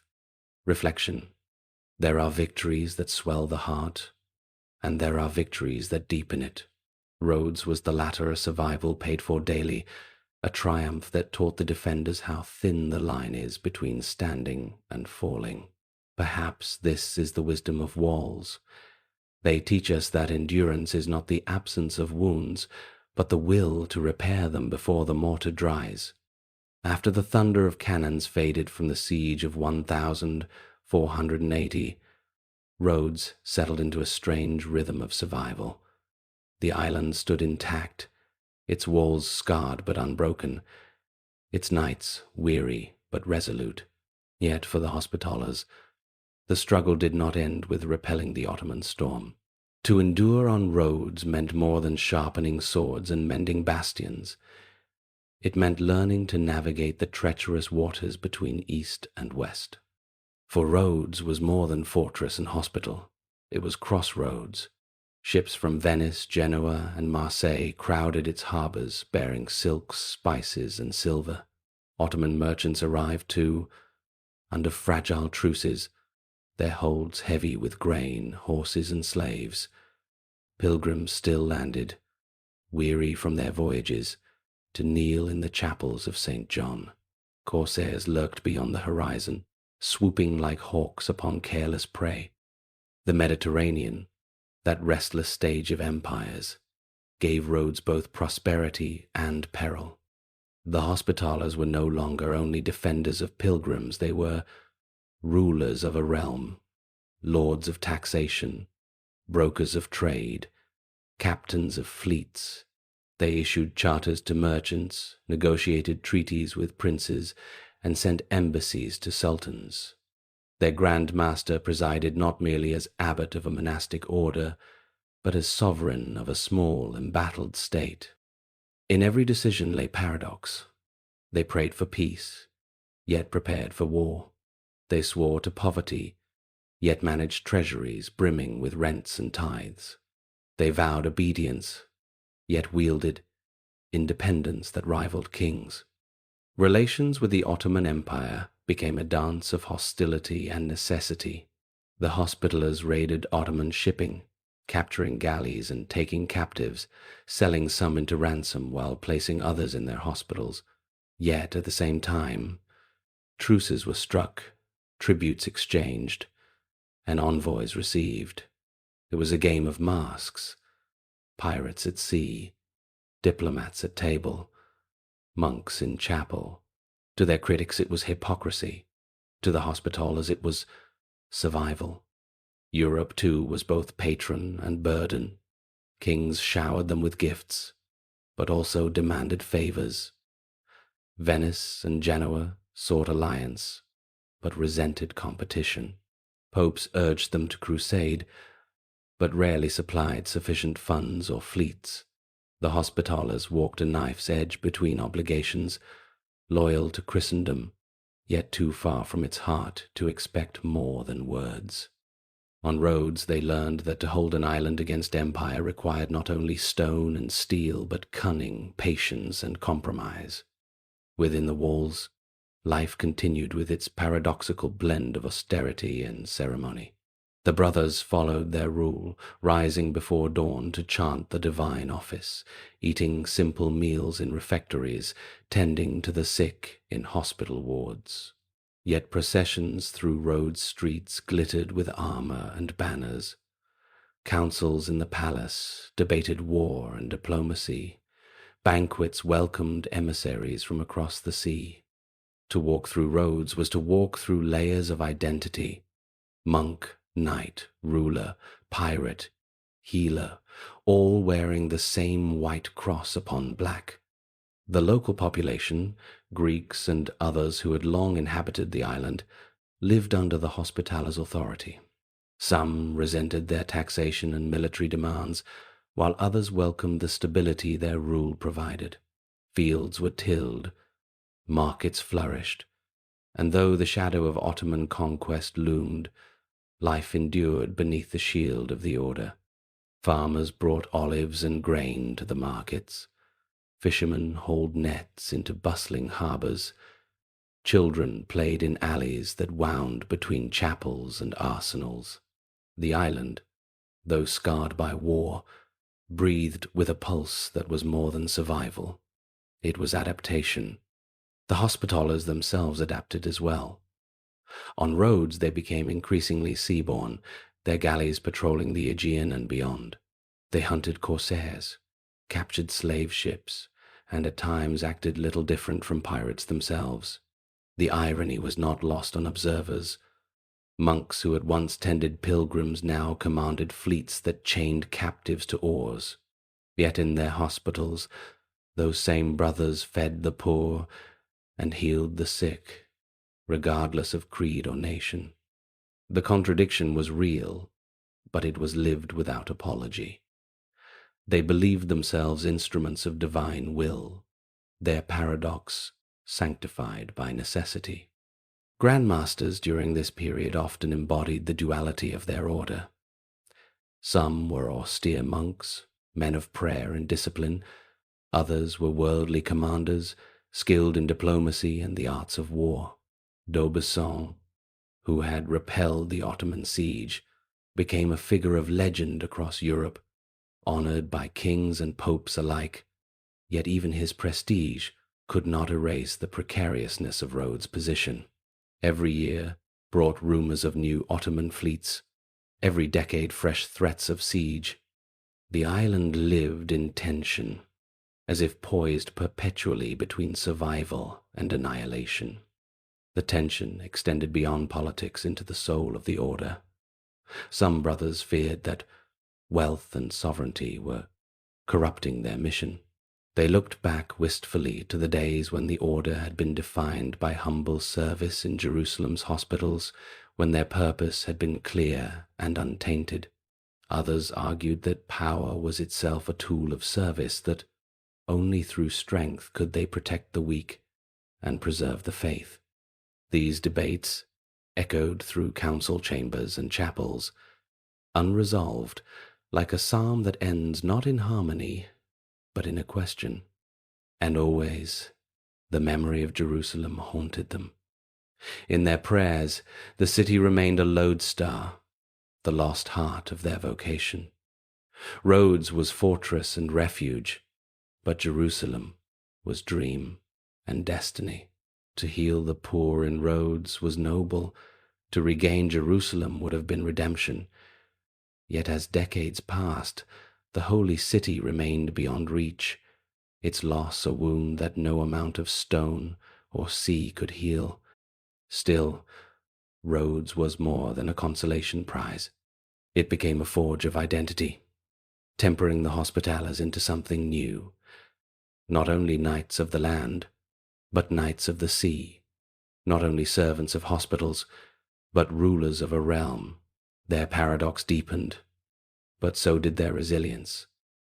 To stand between East and West was to be buffeted by both, yet they endured. They became bridge and barrier, thorn and shield, healers and corsairs and order, defined not by purity of purpose, but by its refusal to yield. Reflection: to live between powers is to live in tension. The Hospitallers on Rhodes remind us that survival is often born of paradox, that one must sometimes be pirate and priest, healer and warrior, enemy and ally. Perhaps the truest measure of faith is not in choosing one role and rejecting the rest, but in carrying contradictions without letting them break the soul. The sea is both prison and promise. For the Hospitallers, who had weathered exile from Jerusalem and stood defiantly upon Rhodes, the sea now became the path to yet another transformation. In 1522, Suleiman the Magnificent unleashed his armies upon Rhodes, and after a siege of fire and thunder that lasted 6 relentless months, the Hospitallers' fortress finally yielded. Their walls, once impregnable, lay shattered. Their people, exhausted, could endure no more. Yet even in surrender, they retained honor. Suleiman granted them safe passage, recognizing the valor of those who had resisted him with unbending resolve. Exile returned like an old enemy. Homeless once again, the Hospitallers embarked upon a wandering odyssey across the courts of Europe. Their galleys cut through seas, not as conquerors, but as pilgrims of loss. They sought refuge in Italy, in France, in Spain, anywhere a monarch might grant them a foothold. But though kings praised their bravery and popes extolled their faith, few were eager to house such a powerful order on their own soil. The Hospitallers had become too great to ignore and too dangerous to embrace. It was Charles V, ruler of the vast Habsburg dominions, who offered them a new home. In 1530, he granted them the barren islands of Malta and Gozo, lying in the central Mediterranean like sun-scorched stones. To many knights, it seemed mockery. After Rhodes, with its fertile fields and bustling harbors, Malta was little more than rock and dust. Its soil was thin, its water scarce, its villages few and humble. Yet beneath the surface lay opportunity. Malta's position commanded the sea lanes between east and west, a sentinel standing astride the highway of empires. What seemed a wasteland was in truth a key. When the Hospitallers arrived, they were weary, scarred by defeat, burdened by memory. Yet they carried with them the same paradox that had sustained them through centuries: monks sworn to poverty who ruled like princes, healers of the sick who wielded the sword, exiles who built empires upon stone. On Malta, that paradox would be tested once more, and from it would emerge one of the most legendary chapters in their history. The early years were difficult. The knights took possession of Fort St. Angelo, an ancient stronghold rising from the Grand Harbor, and began to transform it into their headquarters. They strengthened its walls, dredged the harbor, built arsenals and shipyards. Yet the island's barrenness weighed heavily. Grain had to be imported, water stored in cisterns, and every harvest was at the mercy of drought. Many knights grumbled that Malta was a grave, not a gift. But slowly, stone by stone, the Order remade the island in its own image. Their ships patrolled the Mediterranean, striking against Ottoman and Barbary corsairs. Captives were chained to oars, prizes were brought back to fill the Order's coffers. To Christendom, the Hospitallers became not merely defenders of the faith, but scourges of Islam upon the sea. To their enemies, they were pirates cloaked in the language of piety, predators who carried the cross on their sails and steel in their hands. Yet within their hospitals, the brothers continued to treat the sick, both Christian and Muslim, rich and poor alike. The contradiction deepened, but it was precisely this contradiction that defined their survival. Malta itself began to change under their rule. Valletta, the city that would one day bear the name of their greatest Grand Master, had not yet risen from the peninsula, but villages expanded, fortifications grew, and harbours bustled with life. Farmers dug terraces into rocky hillsides, coaxing grain and olives from stubborn soil. Merchants settled in ports, drawn by the protection of the Hospitaller fleet. Pilgrims still found refuge in hospitals, and the Order's chapels resounded with chants that carried across the sea like echoes of Jerusalem long lost. For the Hospitallers, Malta became not merely a refuge, but a crucible. It was here they would face their greatest trial, the siege that would determine whether their Order would fade into memory or blaze anew as a beacon of Christendom. But even before that fateful clash, Malta shaped them. The island's harshness demanded resilience. Its barrenness demanded ingenuity. Where others saw desolation, the Hospitallers learned to see strength. They dug deeper cisterns, carved stronger walls, built higher towers. Each challenge became a preparation, each hardship a lesson in endurance. The symbolism was clear. Just as Malta seemed lifeless, yet became a fortress, so too the Hospitallers, cast out from Jerusalem and Rhodes, transformed loss into legacy. Their identity no longer rested upon a single city or shrine, but upon their capacity to endure, adapt, and remain faithful to their paradoxical calling. Yet doubts lingered within the Order. Some brothers still longed for Rhodes, for its fertile fields and lost grandeur. Others questioned whether Malta could ever sustain the weight of their mission. In council chambers, voices clashed between those who dreamed of reclaiming the Holy Land and those who urged acceptance of their new destiny. The tension mirrored the Order's eternal struggle between memory and survival, between vision and necessity. Still, the White Cross flew proudly above Malta's bastions. From its rocky harbours, Hospitaller galleys set forth, their sails billowing, their oars biting the sea. Each voyage was both war and pilgrimage, both vengeance and service.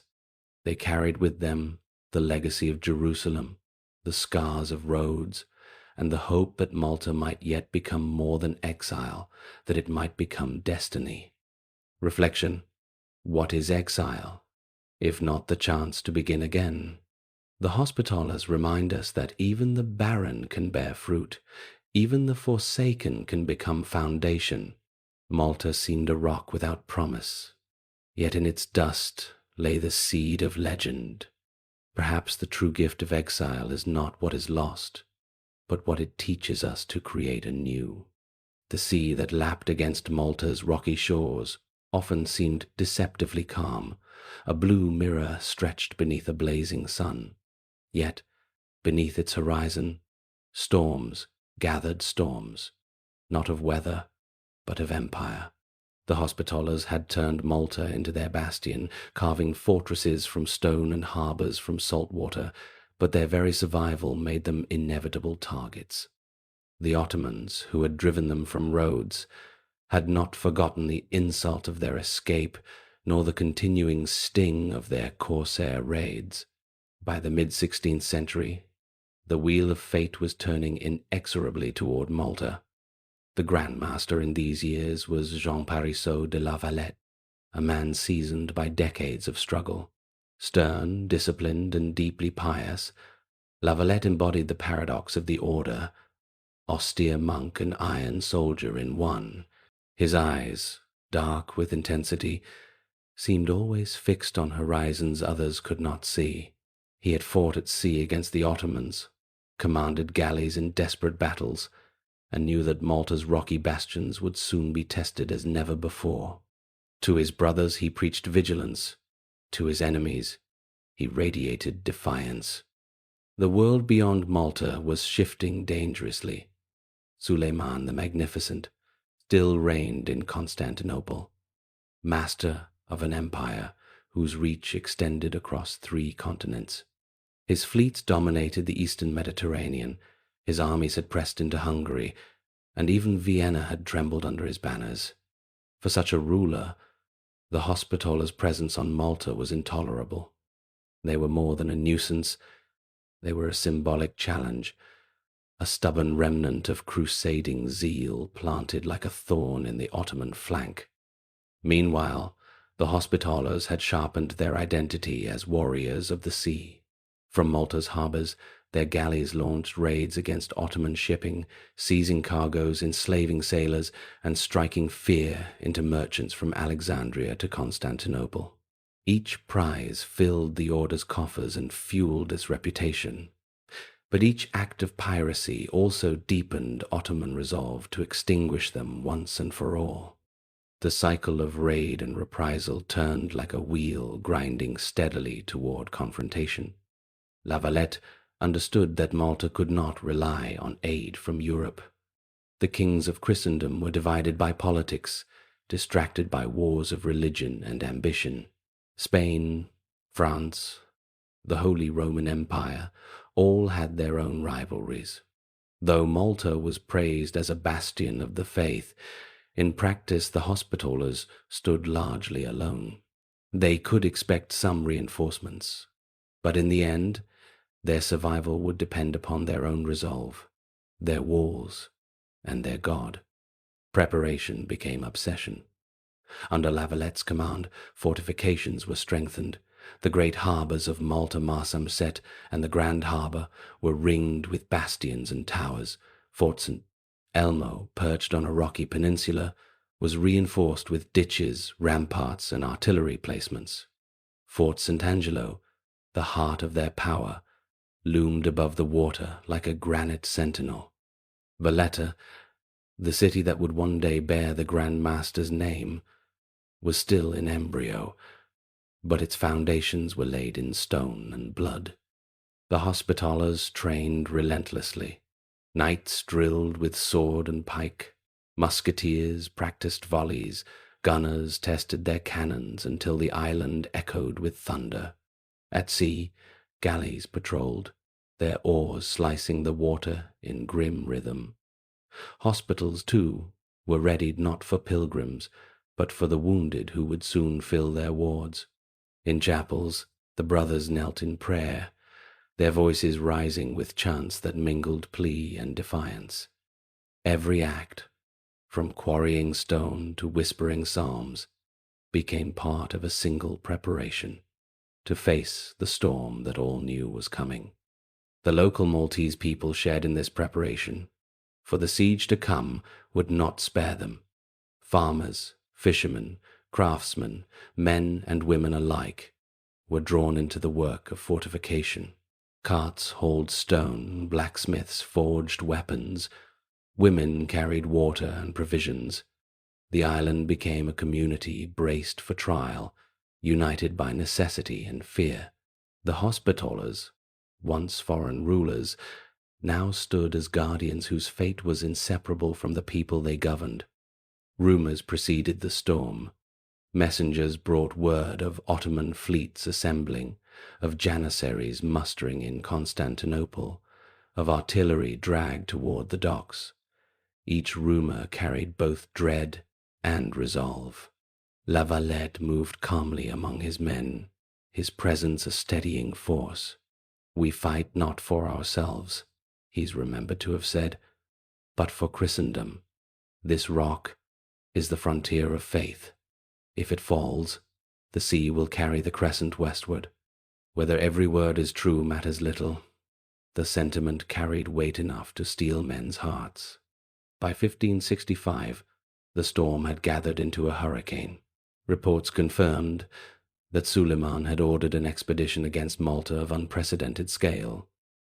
A fleet of nearly 200 ships, carrying perhaps 40,000 men, janissaries, sipahis, artillerymen, and auxiliaries.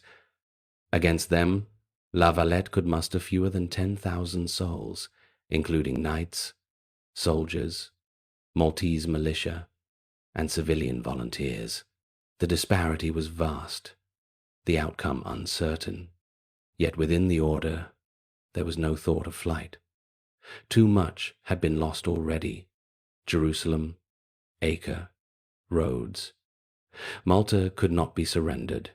Better to perish on its rocks than to wander once more in exile. As the final months before the siege slipped away, the island grew taut with expectancy. The sea glittered deceptively calm, yet each dawn men scanned the horizon, waiting for sails to break the line of blue. Chapels glowed with candlelight as confessions were heard and absolutions granted. Children were taught to carry stones to the walls. Every man, woman, and child became part of the defense, every heart beating in rhythm with the coming trial. And then, at last, the horizon darkened. Sails appeared white, red, green, and black, unfurling like wings of a monstrous bird. Drums rolled across the water, echoing against Malta's cliffs. Trumpets blared, banners snapped, and the sea seemed to groan beneath the weight of empire. The storm had arrived. La Valette stood upon the ramparts of Fort St. Angelo, gazing out at the endless line of ships. His mantle, black as shadow, fluttered in the sea wind, the white cross upon his chest a beacon against the gathering night. Around him, his brothers tightened their grips on sword and musket, their lips moving in silent prayer. They knew what awaited them: fire, blood, ruin. But they also knew what they defended: not only an island, but the honor of their order, the hope of Christendom, the paradox of their very existence. Reflection: storms are not only tempests of wind and sea, they are trials of the soul. The Hospitallers on Malta remind us that the fiercest storms are those we cannot escape, that must be faced, endured, and survived. Perhaps the truest strength lies not in the calm that precedes the storm, but in the resolve that stands firm when the storm breaks. At dawn, the sea turned to hammered silver beneath a forest of masts. Drums rolled across the water like distant thunder, and from the cliffs of Malta the watchers counted sails until numbers lost their meaning. The crescent had come galleys sleek as knives, transports thick with men, cannon glinting as if the sun itself had been forged into iron. On their prows snapped the standards of empire, and among them moved commanders whose names men spoke with a mixture of fear and respect: Piale Pasha of the fleet, Lala Mustafa Pasha of the army, and the aging corsair legend Dragut, whose cunning at sea was matched only by his appetite for vengeance. Jean Parisot de la Valette stood upon the heights above the grand harbor, a black mantle at his shoulders, the 8-pointed cross bright upon his breast. He was nearly 70, his body lined by years of war, but his gaze was steady. Below him bastions crouched like stone beasts, St. Angelo guarding Burgu, St. Michael watching over Sanglia, and, further out, a smaller tooth of rock and masonry named St. Elmo, set upon the tip of the peninsula that thrust between the Grand Harbour and Marsamset. If the Ottomans wanted Malta, they would first have to break St. Elmo. Lavalette intended to make that price ruinous. The landings began with a practiced fury. Ottoman cannon crews wheeled bombards ashore, engineers traced approaches with pick and shovel, and standards rose in ragged lines across the scrub. The first target was clear. St. Elmo small, isolated, but commanding both harbors. Ottoman batteries opened in May 1565, their mouths spitting stone that shattered embrasures and plowed clouds of dust from the walls. The fort's garrison knights, Spanish soldiers, Maltese militia repaired by night what the day erased, hauling gabions and timbers under showers of sparks. Each dawn revealed fresh wounds, yet the white crosses still showed along the parapets, and volleys still answered the thunder from across the ditch. Dragut himself arrived and tightened the noose, emplacing guns to rake the fort from new angles. He recognized a stronghold's secret use, not merely to hold ground, but to spend the enemy's will. Saint Blank, Elmo bled for 28 days that felt like a lifetime. Assault followed, assault ladders reared, janissaries rushed, pikes collided with a sound like splitting bone. Twice the Ottomans surged over the breach. Twice the garrison counterattacked, the defenders' cloaks black with ash, their faces masked in lime dust. On the ramparts, the Hospitalers' paradox burned bright. Monks fighting with the calm of prayer, warriors dressing wounds in the pauses between alarms. Fate took its tribute on both sides. Dragut, directing a battery near the Mar Samzet shore, was struck by a shard from a ricocheted shot. Carried to his tent, he died after days of pain, a blow as grave as any breach in stone. But even legends cannot hold a wall forever. On a burning morning in late June, St. Elmo's survivors made their confession, kissed a crucifix blackened by smoke, and met the last assault. When the standard finally fell, it lay upon a fortress more rubble than rampart. The victory was Ottoman, but it was victory dug from a grave 40 days and thousands of lives paid for one small fort. From the walls of St. Angelo, the defenders in Birgu watched the crescent rise over St. Angelo, Elmo, and understood what awaited them. Lala Mustafa pivoted the siege toward the heart, the twin peninsulas of Birgu and Senglea, where the bulk of the Hospitaller defense coiled behind ditches and guns. Across the narrow creek, the Ottomans drove a floating bridge, hoping to pour men into the flank of Senglea. Lavalette had anticipated it. Hidden batteries opened with a suddenness that felt like revelation, raking the bridge with chain and shot, while fireships, their bellies stuffed with pitch and powder, lunged from the shadows and turned wood and men to a single heaving blaze. The water boiled with wreckage and bodies. The current carried defeat out toward the open sea. Then came the August assault, remembered by all who lived through it as a day when time itself seemed to catch in its throat. Drums beat until the stone vibrated. Trumpets cried from a dozen directions. Siege towers rolled forward, creaking like old trees in a gale. Janissaries hurled themselves at the bastions of St. Michael and the Cavalier of St. John. From St. Angelo, the order's great guns answered, their fire cutting through the tower's timber carapace until it folded like a book and slid back into the smoke. Where the line bent, Lavalette placed himself in the hinge, an old man with a sword, blood on his brow, eyes unblinking. A pike took him in the leg. He fought on. In the crush he lifted a fallen standard so men could see it and remember how to breathe. For hours the world narrowed to the width of a breach.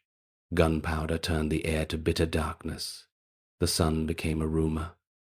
The Hospitalers' discipline drilled in quiet days, born of vows taken long ago, held.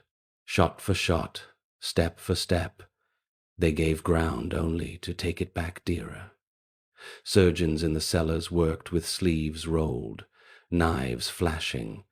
Brothers whispered psalms over the living and the dead. Between explosions one could hear water splashing in buckets, the rasp of a whetstone, a soldier laughing too loudly at nothing at all. And then, as happens in every siege when will outlast's fury, the storm sheared off. The Ottomans recoiled. The walls, dented and blackened, still stood, but time favored the empire. Sickness stalked both camps. The heat pressed day after day, and the island's stores ran thin. La Valette sent messages north across perilous sea lanes. Sicily answered slowly. Then, at last, in force, on the 7th of September, sails appeared off the northern coast, Spanish and Italian troops, the Gran Soccorso, landing near Meliethenda and St. Paul's Bay. The Ottomans, exhausted and scalded by months of attrition, moved to contest the landing and found themselves fighting men who had not been bled dry by a summer of stone. Skirmish flared to battle. The invaders faltered, then broke. Under a sky the color of iron, the crescent standards began to fall back toward their boats. They broke camp in rough order, dragging guns through dust, leaving behind a geography rewritten by violence. Ditches gouged deeper than streams, hills shaved to platforms, a fort's worth of bones beneath every parapet. The sea that had brought the armada now judged it. Galleys scraped free in the surf, sails snapped, oars dipped, and the horizon swallowed defeat. On the 8th of September, the Feast of Our Lady, Malta breathed for the first time in 4 relentless months. Bells pealed from chapels pitted by shot. Men who had forgotten how to sleep closed their eyes at last. When the counting was done, so far as such counting can be, Malta had held with fewer than 10,000 defenders against a host 4 times that number. St. Elmo lay in heroic ruin. Burgoo and Sanglia stood, scorched and stubborn. La Valette, limping and silent, walked the hospitals before he walked the battlements, blessing men whose names he remembered and many he did not. The order had been in exile too often to confuse survival with triumph. They did not claim invincibility. They claimed endurance. Word of the siege raced through Europe like fire in dry grain. In courts and cathedrals the name Malta became a prayer and a boast. The white cross regained the light that years of exile had dimmed. Yet the Hospitallers understood that fame cannot mend stone by itself. They went back to work. In 1566, they laid a foundation on the high peninsula that overlooked the harbors, a new city, rational and severe, drawn by an engineer's hand and named for the Grand Master who had kept the island alive, Valletta. Streets were straight as vows, bastions were thick as the order's memory. In that plan, one could read an entire history, from hospital to fortress, from Jerusalem to Rhodes to Malta, from loss to an architecture of refusal. What the siege had proven was not that the Hospitallers were perfect, far from it. Their contradictions had been on full display. Corsairs and caregivers, princes in poverty's cloak, men of the sword who wept in the wards. But the siege also revealed something those contradictions could not drown: a covenant with endurance. The order would fracture in centuries to come, would lose islands and win lawsuits, and survive revolutions. Yet Malta, in 1565, fixed their legend in the bedrock of the sea. Reflection. Some victories redraw maps, others redraw the soul. Malta did both. It taught that there are walls which hold because hands repair them faster than enemy blows can break them. That courage is sometimes only the decision to stay until night falls and then to rise again at dawn. Perhaps this is the lesson the White Cross carried forward, that between fire and balm, blood and prayer, a people can choose to endure, and endurance in the end is its own kind of miracle. The thunder of cannon faded, but the echoes of Malta's great siege lingered for generations. Across Europe, the Hospitallers were celebrated as saviors of Christendom, their white cross blazing in songs, chronicles, and sermons. Valletta rose upon the rocky peninsula, a city built from victory itself, its straight streets, mighty bastions, and proud palaces a testament to endurance. For a time, it seemed the order had reclaimed the glory of its earliest days. Yet, within that triumph, seeds of decline had already been sown. Great victories are heavy burdens. Fame brings wealth, and wealth breeds complacency. The Hospitallers, once poor monks tending the sick in Jerusalem, were now sovereign lords of Malta, masters of fortresses, fleets, and estates spread across Europe.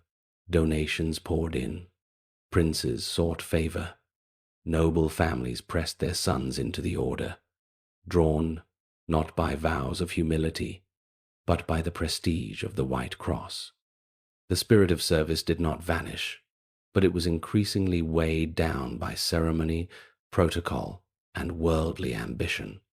Valletta, magnificent as it was, revealed this paradox. Its hospitals remained wonders of compassion, treating sick pilgrims, sailors, and locals with remarkable care. Yet its auberges, the palatial residences of the orders, langues, or national divisions, glittered with wealth. Banquets echoed through their halls. Portraits adorned their chambers, and courtiers whispered in corridors, as if within a royal palace.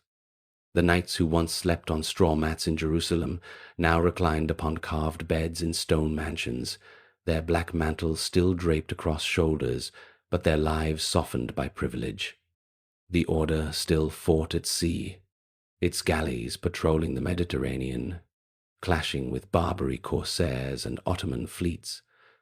But even here, shadows lengthened. The rise of new naval powers, Spain with its massive armadas, Venice with its merchant warships, gradually overshadowed the Hospitallers' role. Their fleet remained formidable, but it was no longer the decisive force it had once been. Increasingly, they took to privateering, seizing enemy ships not only for strategy, but for profit. Critics muttered that the knights had become little more than corsairs cloaked in piety. Within Europe, too, the winds of change blew cold. The Protestant Reformation fractured Christendom, and with it, the Hospitallers' foundations. Estates in Protestant lands were confiscated, revenues cut, and the once universal support of Christendom splintered. In England, Henry VIII dissolved the order's properties, declaring their loyalty to Rome intolerable. In Germany and Scandinavia, lands were stripped away. What had once been a vast and dependable network of wealth and influence shrank into a patchwork, weakened by division. Even within the Catholic world, suspicions grew. Monarchs eyed the Hospitallers' independence warily.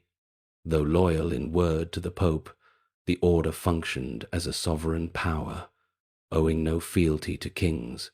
This autonomy, once their strength, became increasingly an irritant. Spain, France, and Italy all resented an order that acted like a state within a state, ruling Malta as its own dominion while drawing resources from lands abroad. Meanwhile, among the knights themselves, zeal cooled. The sons of noble families who entered the order often sought honor more than sacrifice. They wore armor more readily for pageants than for campaigns. Dueling among brothers, forbidden by their rule, became a frequent scandal. Gambling and intrigue crept into their auberge. There were still men of courage, still defenders of the sick and poor, but their voices were often drowned in the clamor of ambition. The decline was not immediate. It was gradual, like the slow erosion of stone by rain. The 17th century still saw the Hospitallers achieve feats of bravery. They participated in the great naval battle of Lepanto in 1571, where Christian fleets shattered Ottoman power upon the sea. Their hospitals continued to set standards of care. Their fortifications inspired awe. Yet the spirit of sacrifice that had once defined them was dimmed, veiled beneath layers of privilege and power. Symbolism reflected this shift. The Hospitaller cross, once stark white upon a black mantle, grew increasingly ornamented. Gold embroidery crept along its edges. Ceremonies grew more elaborate, titles more inflated. The order that had once proclaimed humility in service now stood at risk of becoming another princely court, its knights more conscious of lineage than of vows. Still, decline was not absolute corruption. Many Hospitallers remained faithful to their mission, tending to the sick in their hospitals with devotion. Valletta's Sacra Infermeria, renowned across Europe, treated thousands, offering free care to the poor and even medical teaching to students. It was a paradox laid bare. Within the same city, banquets and intrigue flourished in palaces, while mercy and compassion endured in wards. Shadows and light intertwined, inseparable, reflecting the very essence of the order. And yet, the world beyond Malta was changing faster than the Hospitallers could adapt. Gunpowder and cannon had already reshaped war. New empires were rising on distant shores. Spain and Portugal carved colonies across the oceans. England and the Dutch Republic built fleets that would dominate global seas. The Hospitallers, bound to the Mediterranean, found themselves relics of an older age. They were guardians of a frontier that mattered less with each passing century, their thunderous cannons echoing in a world that now looked beyond the Atlantic. In time, the white cross that had once blazed across Christendom became dimmer, not extinguished but overshadowed. The order still held Malta, still ruled with sovereignty, still prayed in chapels and tended hospitals, but the shadows of decline lengthened, subtle yet unmistakable. The Hospitallers had risen to glory through exile, endurance, and paradox. Now, in the very security they had carved from stone, they faced the most insidious enemy of all, complacency. Reflection. Triumph may preserve walls, but it often erodes the spirit. The Hospitallers remind us that decline rarely begins with defeat. It begins with comfort. The noblest vows, once softened by privilege, lose their edge. Perhaps the greatest challenge is not to endure exile or battle, but to resist the slow corrosion of prosperity. For in shadows, as in fire, the soul of an order is tested. The Mediterranean was never silent. Its waters, glittering under the sun by day and black as oil by night, echoed with the creak of oars, the snap of sails, the crash of waves against wooden hulls. For centuries it had been the theatre of empires. Greek triremes, Roman galleys, Arab dhows, Venetian carracks. By the 17th century it remained a sea of war, commerce, and faith, where every horizon might carry friend or foe. And in this turbulent stage, the Hospitallers of Malta carved a new identity. Knights not only of the fortress and the hospital, but of the sea. From Valletta's harbours, their galleys slid forth, like predatory fish. Black sails bore the white cross, visible from leagues away, a symbol both of protection and of dread. For to Christians, the Hospitallers were guardians of the Mediterranean lanes. To Muslims, they were corsairs cloaked in holy vows. Their mission was framed as defense of Christendom. Yet the line between crusade and piracy blurred as the knights hunted Ottoman ships, seized cargoes, and chained captives to their oars. Life aboard a Hospitaller galley was harsh and unrelenting. Knights, accustomed to stone halls and chapels, now lived under canvas and salt air. Their armor was replaced by muskets, pistols, and cutlasses. Their prayers mingled with the curses of sailors and the groans of galley slaves. Each vessel was a paradox afloat. Chapels stood beside arsenals. Crucifixes hung above holds filled with chained men. At dawn, hymns rose from the deck. By noon, cannons roared across the waves. Engagements at sea were brutal and close. Unlike the great fleets of Spain or Venice, Hospitaller squadrons were small, swift, and specialized. They stalked Ottoman merchantmen and Barbary corsairs, striking with speed, boarding with ferocity. Grappling hooks bit into hulls, muskets spat smoke, swords clashed amid the spray. Victory was measured not in territory but in prizes. Cargo, ships, and captives. Each battle was both holy war and commerce. Devotion and profit intermingled until neither could be separated from the other. The order justified these actions as part of its vow to defend Christendom. Ottoman trade, they argued, fueled the empire's armies. Corsair fleets threatened Christian pilgrims and merchants. To strike them was not piracy but justice, not theft but crusade. Yet critics within Europe muttered uneasily. Was it truly God's work to seize spices, silks, and gold? Were the Hospitallers knights or pirates, monks or merchants?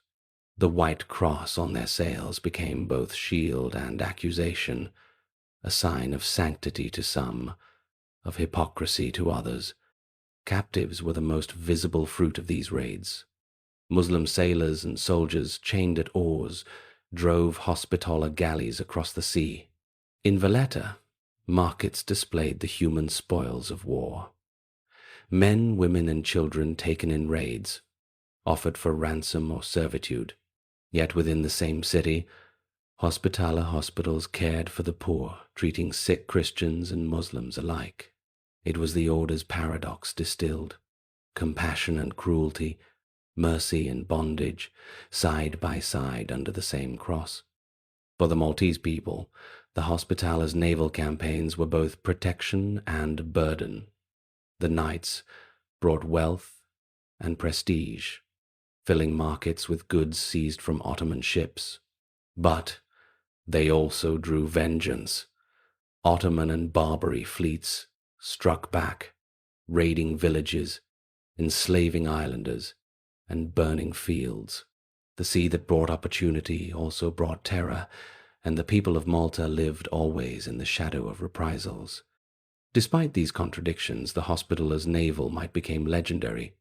Their galleys were feared throughout the Mediterranean, their captains praised for daring and skill. Tales spread of knights boarding enemy ships outnumbered 2-1, of duels fought on rolling decks, of prayers whispered as cannonballs screamed overhead.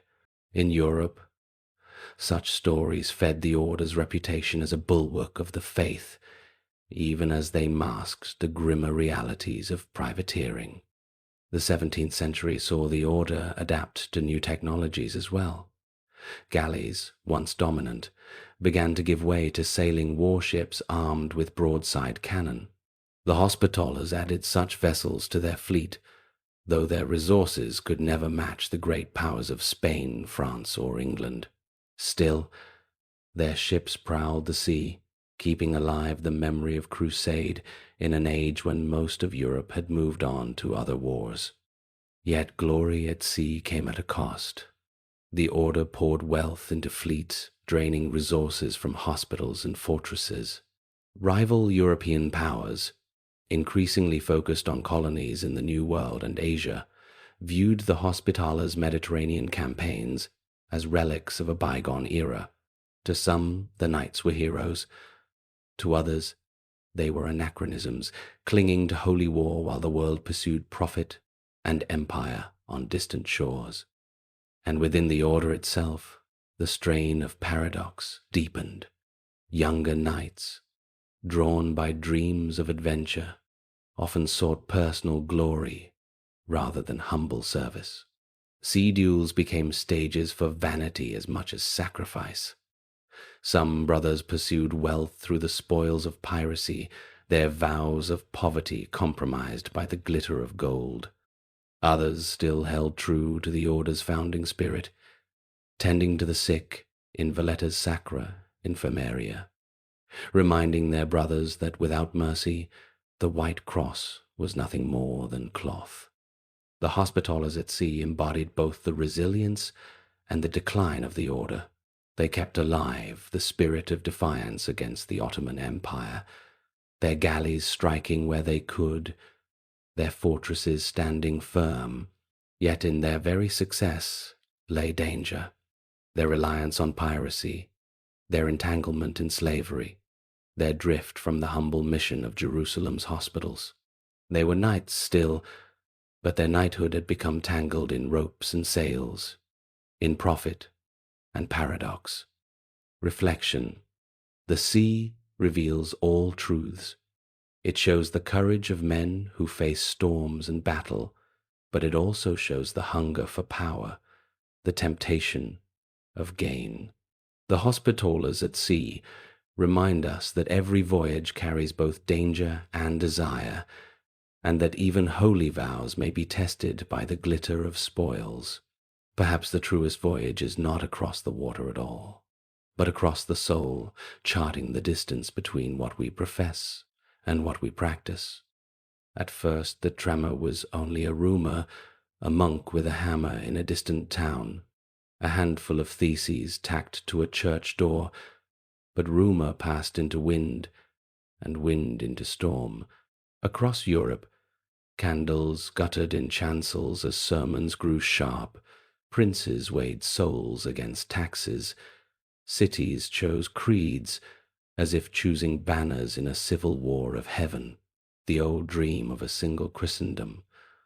One faith, one flock, one shepherd began to thin, like gold beaten too far. And as the fabric frayed, the Knights Hospitaller felt the tug at every thread that bound them to the continent they served. From Malta's ramparts the sea still flashed with familiar light, and to the east the crescent still prowled. Yet a more insidious danger rose behind them within the very lands that had once fed their hospitals and crews.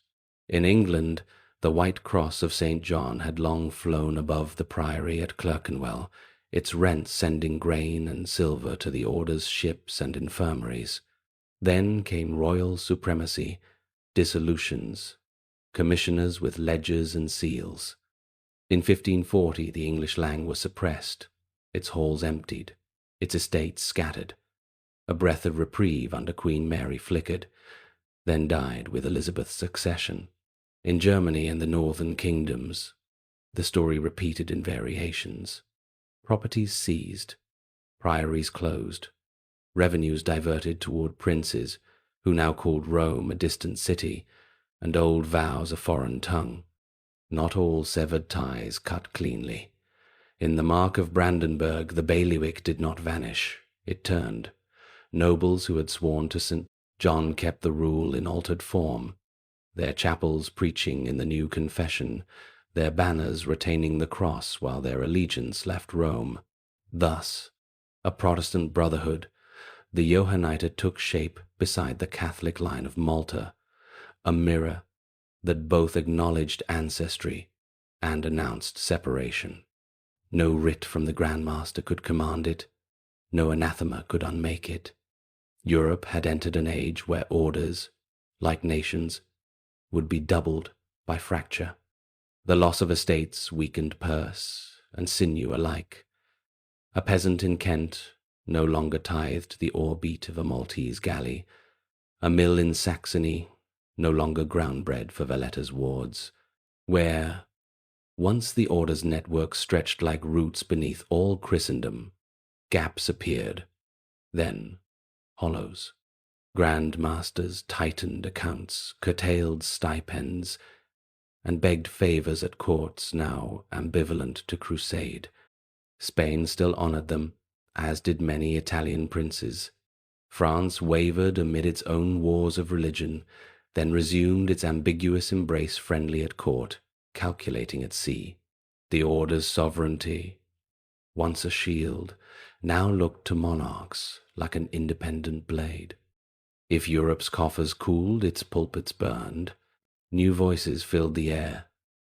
Luther in Wittenberg, Calvin in Geneva, Knox in Edinburgh proclaiming that salvation wore no mailed glove, that indulgence was theft by another name, that Christendom's true hospital was the open Bible laid upon a kitchen table.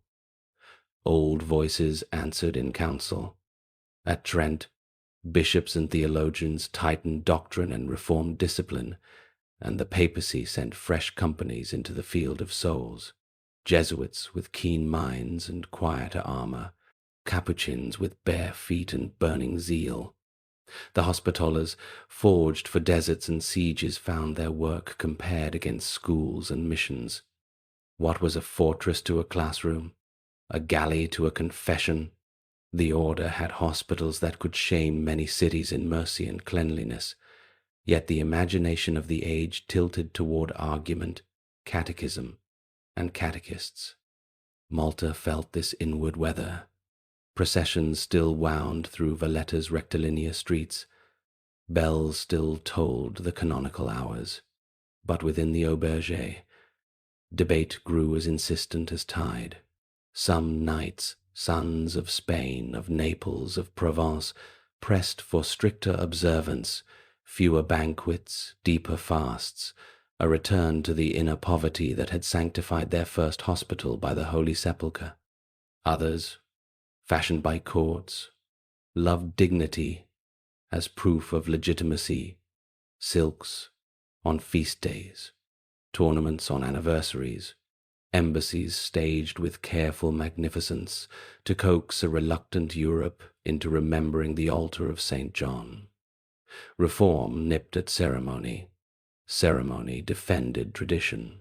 Between them, the poor still came through the doors of the Sacra Infermaria and were received without fee. It was in those wards that the order kept its truest argument. Surgeons practiced techniques gathered from every shore, cautery and ligature, poultices steeped in wine and vinegar, new notes on anatomy arriving from Padua and Bologna. Brothers scrubbed floors with a diligence that baffled visiting dignitaries accustomed to hospitals as charnel houses. In long, clean halls, men of every nation lay beneath blankets stamped with the cross, and candles burned steady in niches cut into stone. If the age demanded proofs of charity untainted by piracy, the Hospitallers had them here. Bread placed into shaking hands, wounds washed rather than weighed, and yet even mercy could not seal the breaches the Reformation opened. Recruitment thinned where confessions turned. In northern ports, the order's galleys found fewer friends. Meanwhile, Europe sank into its own inferno. The 30 Years' War set cities alight from Bohemia to the Rhineland, fathers and sons firing on one another under banners that all named Christ.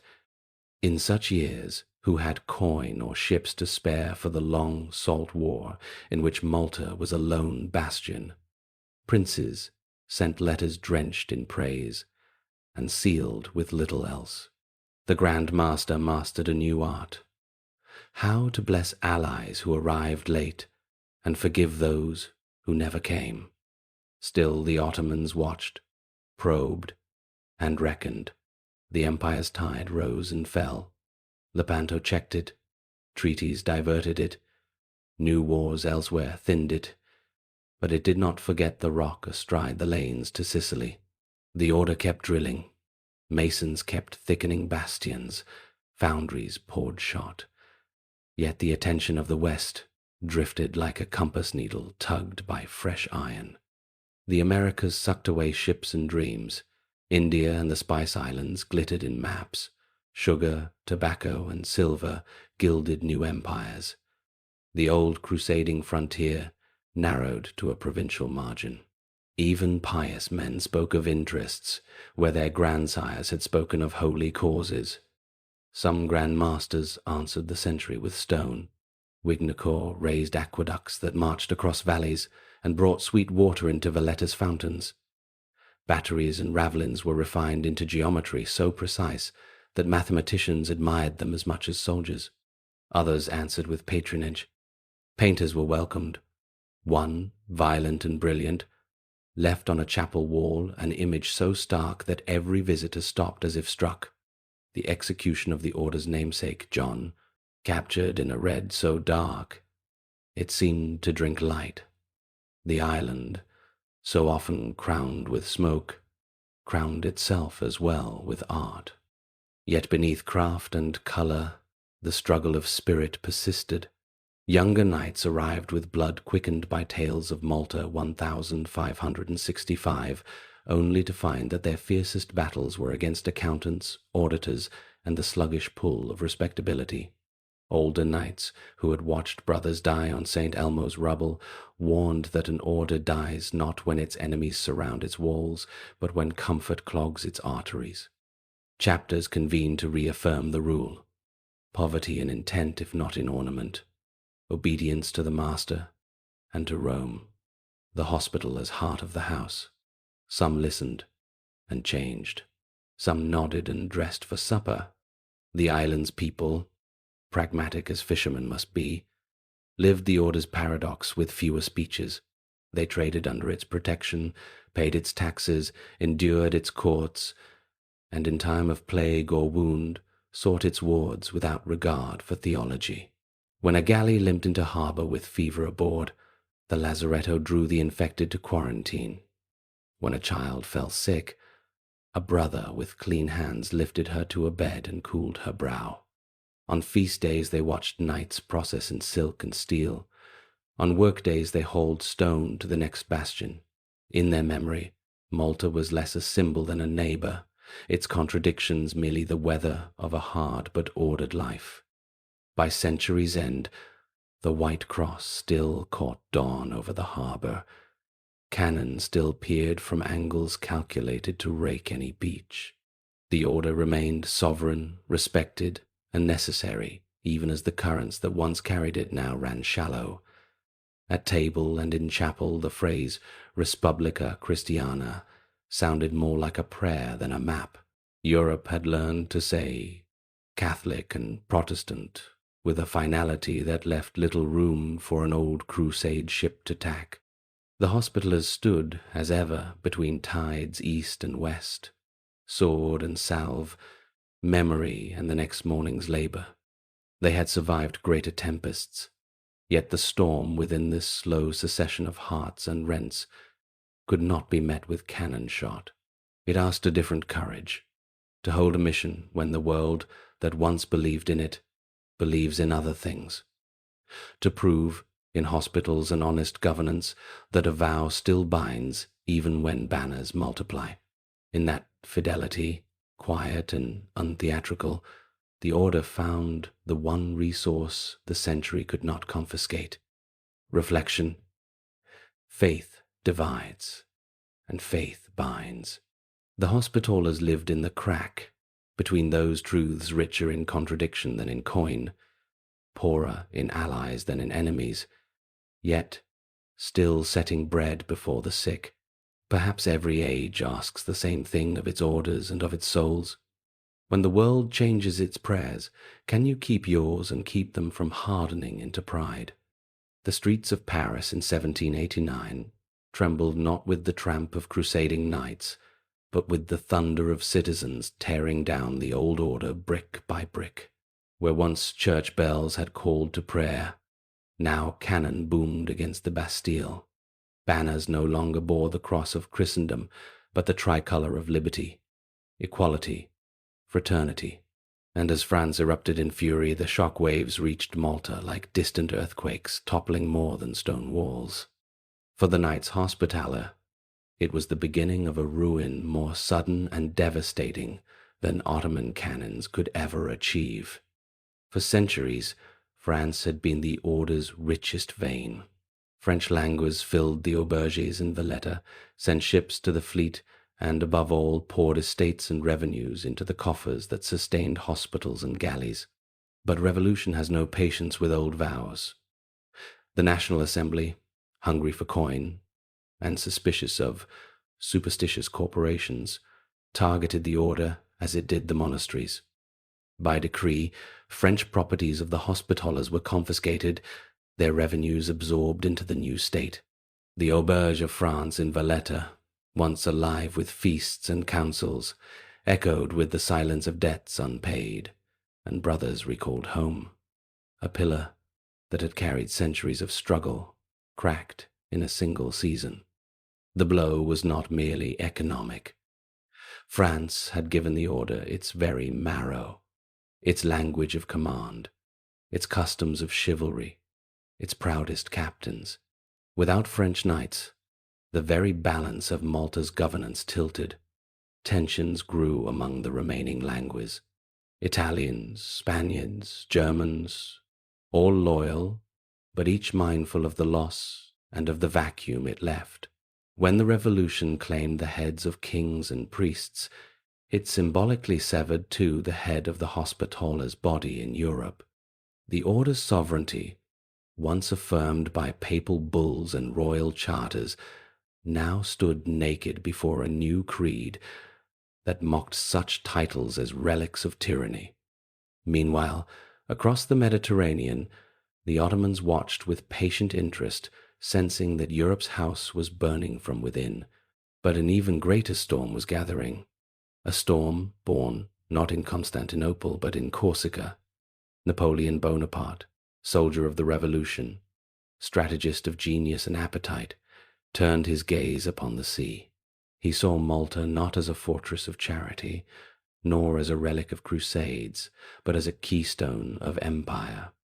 Whoever held Malta held the door to Egypt, the Red Sea, perhaps even India.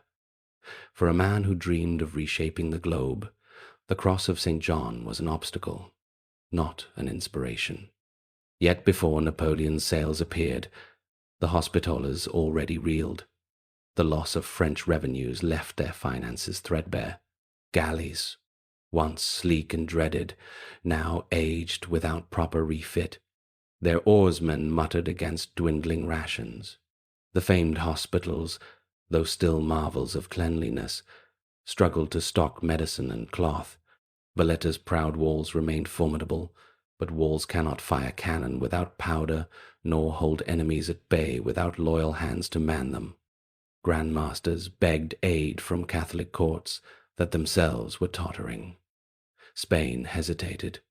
Austria calculated. The Pope sympathized, but had little power to give.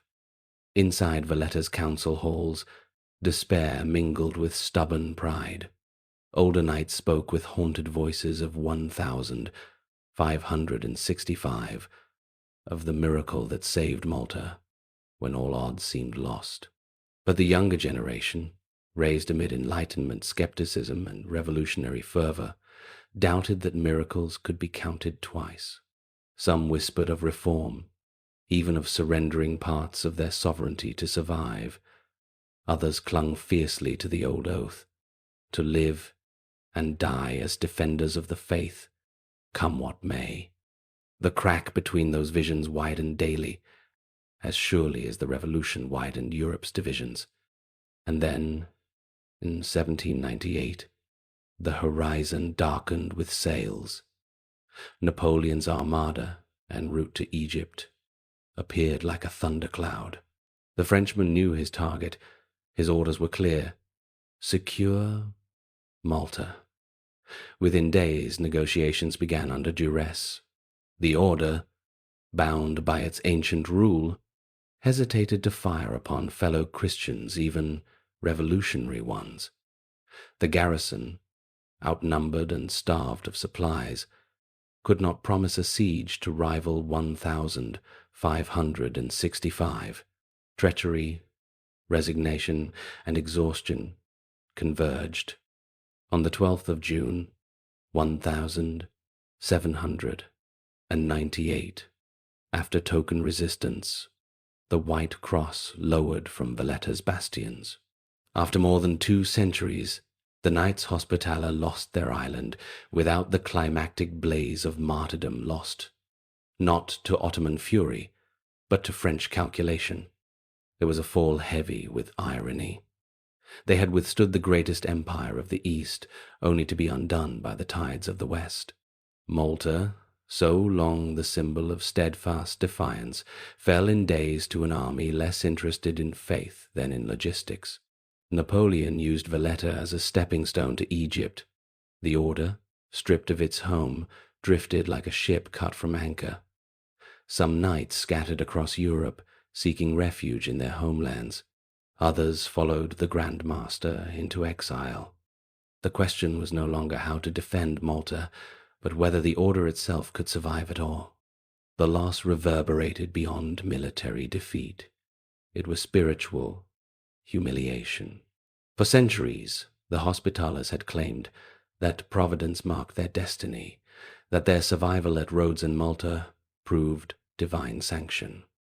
What, then, did it mean when Providence abandoned them to Bonaparte's cannons without a fight? Was it betrayal by heaven or judgment upon an order grown too proud, too comfortable, too slow to change? Some knights clung to the belief that they were victims of treachery. Others whispered that the order's decline had long been written, that Malta's fall was only the final chapter of a prophecy ignored. And yet, in their ruin, a paradox remained.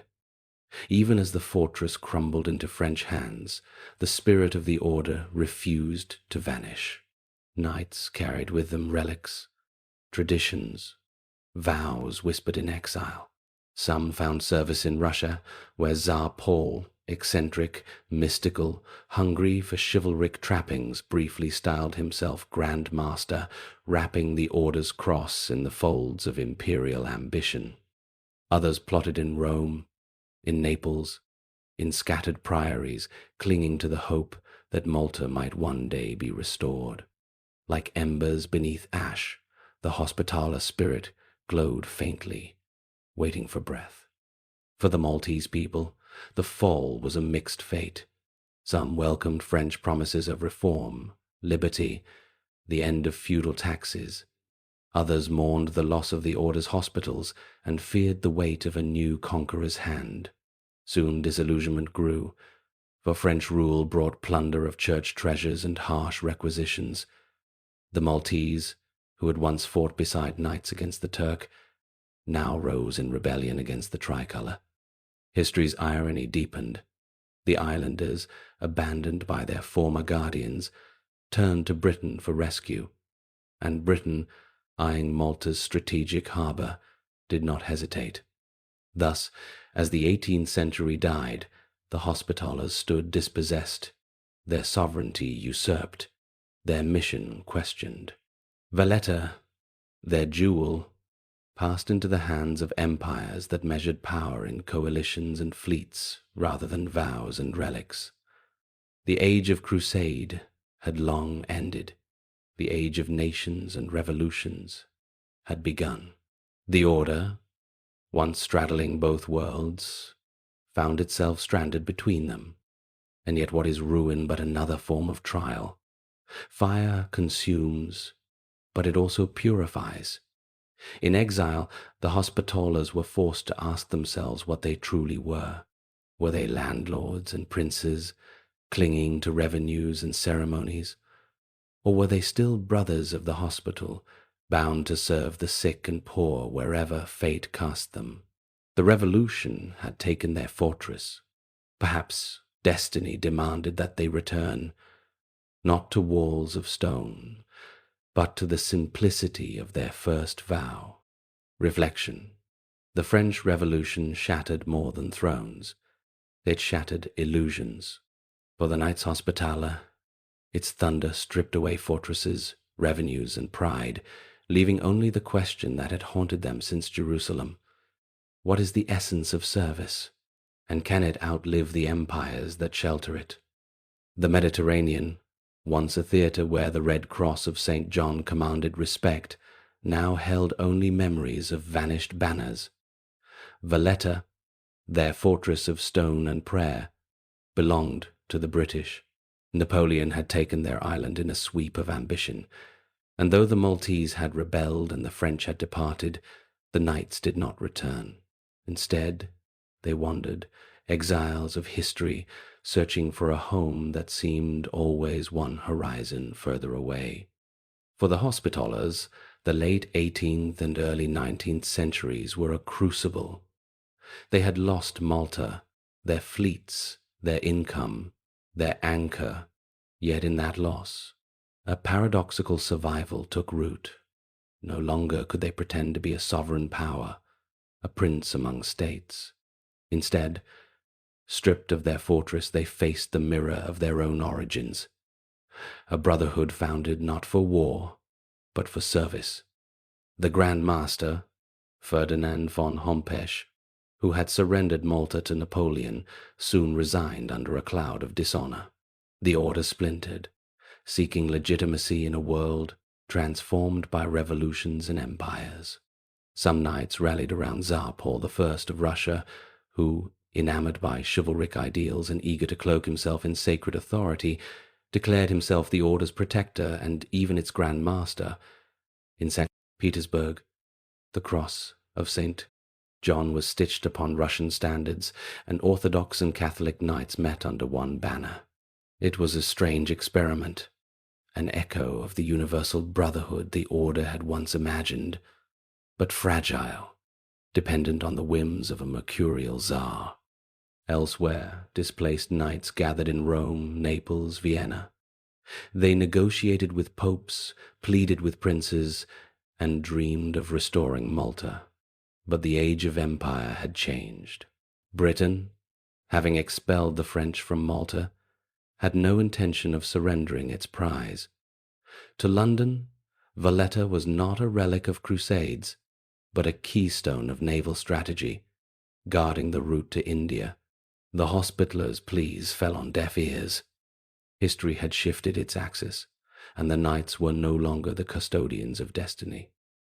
They were guests at the tables of greater powers, surviving on courtesy and memory. Yet, survival, however meager, held its own triumph. Even in exile, the order kept its rituals. Chapter meetings were held, albeit in humbler halls. The ancient vows of poverty, chastity, and obedience were still spoken over new initiates. Hospitals small, scattered, lacking the grandeur of Jerusalem or Valletta, still opened their doors to the sick and poor. In cities across Europe, one might find a modest ward marked with the 8-pointed cross, a whisper that the spirit of the order had not died with its walls. Gradually, reinvention began. The 19th century was not an age for crusaders in mail or galleys bristling with cannon, but it was an age awakening to the idea of organized charity, of medicine as a science, of relief as a duty. Here, the Hospitallers found fertile ground. They could not reclaim Malta, but they could reclaim their founding identity as caretakers. Knights who once had commanded fleets now oversaw hospitals and dispensaries. The dignity was quieter, but perhaps more enduring. Still, the shadow of loss lingered. For many, exile was not merely geographic but spiritual. Without Malta, what was the order's identity? A noble fraternity of charity, or a relic clinging to vanished glory? Some lamented that the order had become ceremonial, a title for aristocrats to wear without labor. Others believed its humility was its salvation. If fire had burned away the excess, perhaps only the essential remained: service to the sick, witness to faith, perseverance without power. By the mid-19th century, the order's sovereignty flickered like a candle. The papacy, itself besieged by nationalism, continued to recognize it as a sovereign entity, though without territory. This curious paradox, an order with ambassadors but no land, with rituals but no fortress, became its defining mark. In time, that paradox would become a strength, allowing it to operate above borders, a spiritual and charitable body rather than a feudal principality.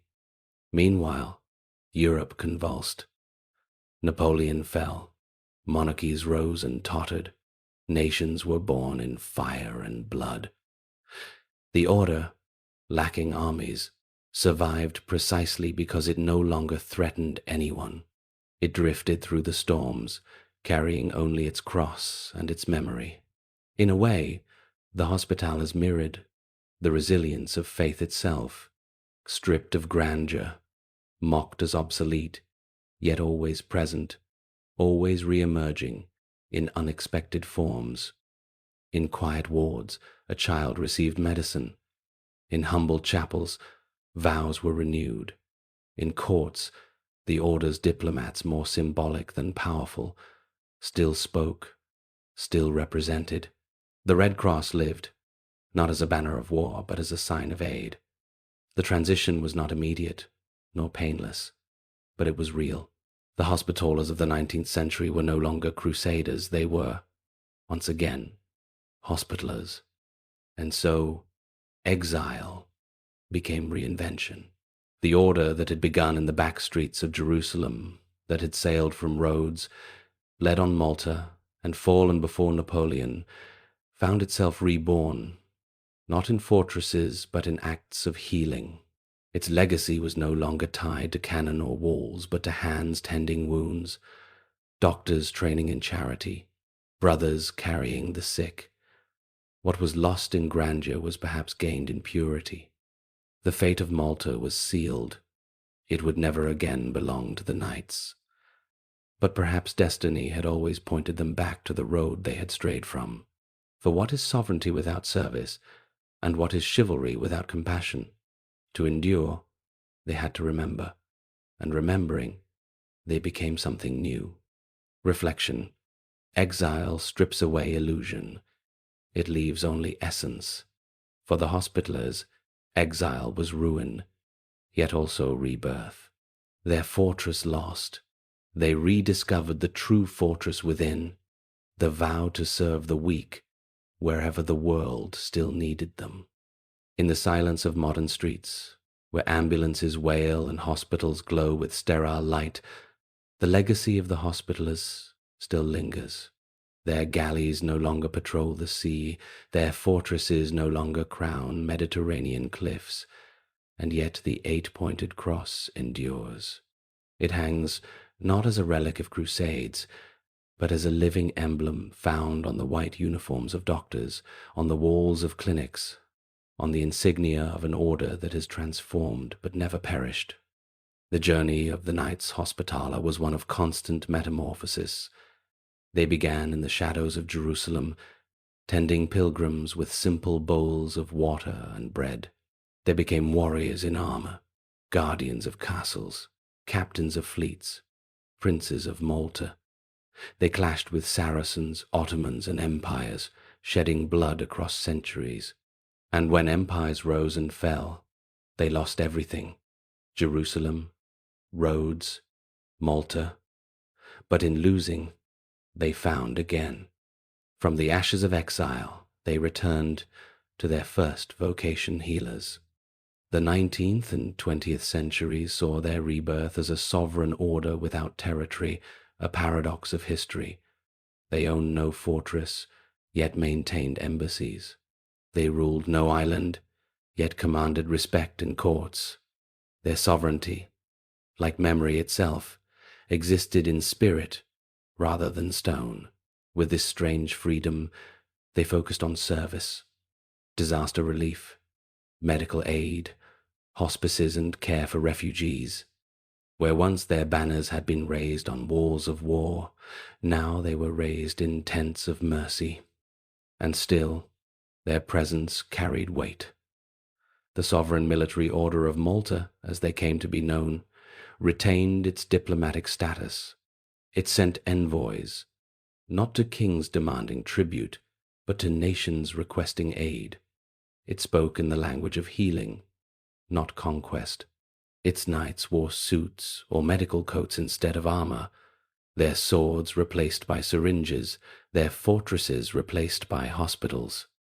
And yet, behind the modern image, one could still glimpse the echoes of Jerusalem, Rhodes, and Malta, the stubborn continuity of service, sacrifice, and memory. History, when it remembers them, often dwells on their wars, the sieges, the duels on deck, the crimson trails of blood across stone. But their truer legacy lies elsewhere. It lies in the quiet rooms where the dying found comfort, in the wards where the poor received care without payment, in the countless lives preserved by hands bound to vows. Chivalry, at its deepest, was never about glory on the battlefield. It was about fidelity to the weak. In this, the Hospitallers endured. Philosophers might ask, what is immortality? Is it a fortress that crumbles, or a memory that breathes? The Hospitallers lost their fortresses, but their spirit service born of faith proved more enduring than stone. Fire consumed their strongholds, but not their vow. Empires dismissed them, but need called them back. Today, as wars rage and refugees flee across seas not unlike those their galleys once crossed, the Hospitallers remain. They are smaller, quieter, less adorned with the grandeur of old, but perhaps more essential than ever. For in every age there is exile and loss, blood and fire, but also the unyielding need for compassion. The Order stands as a bridge between past and present, a reminder that the noblest legacy is not conquest, but care. And so, the story of the Hospitallers does not end. It is carried forward in every act of healing, in every volunteer who wears their cross, in every moment where human dignity is preserved against despair. Like shadows and dawn, their tale is both ending and beginning.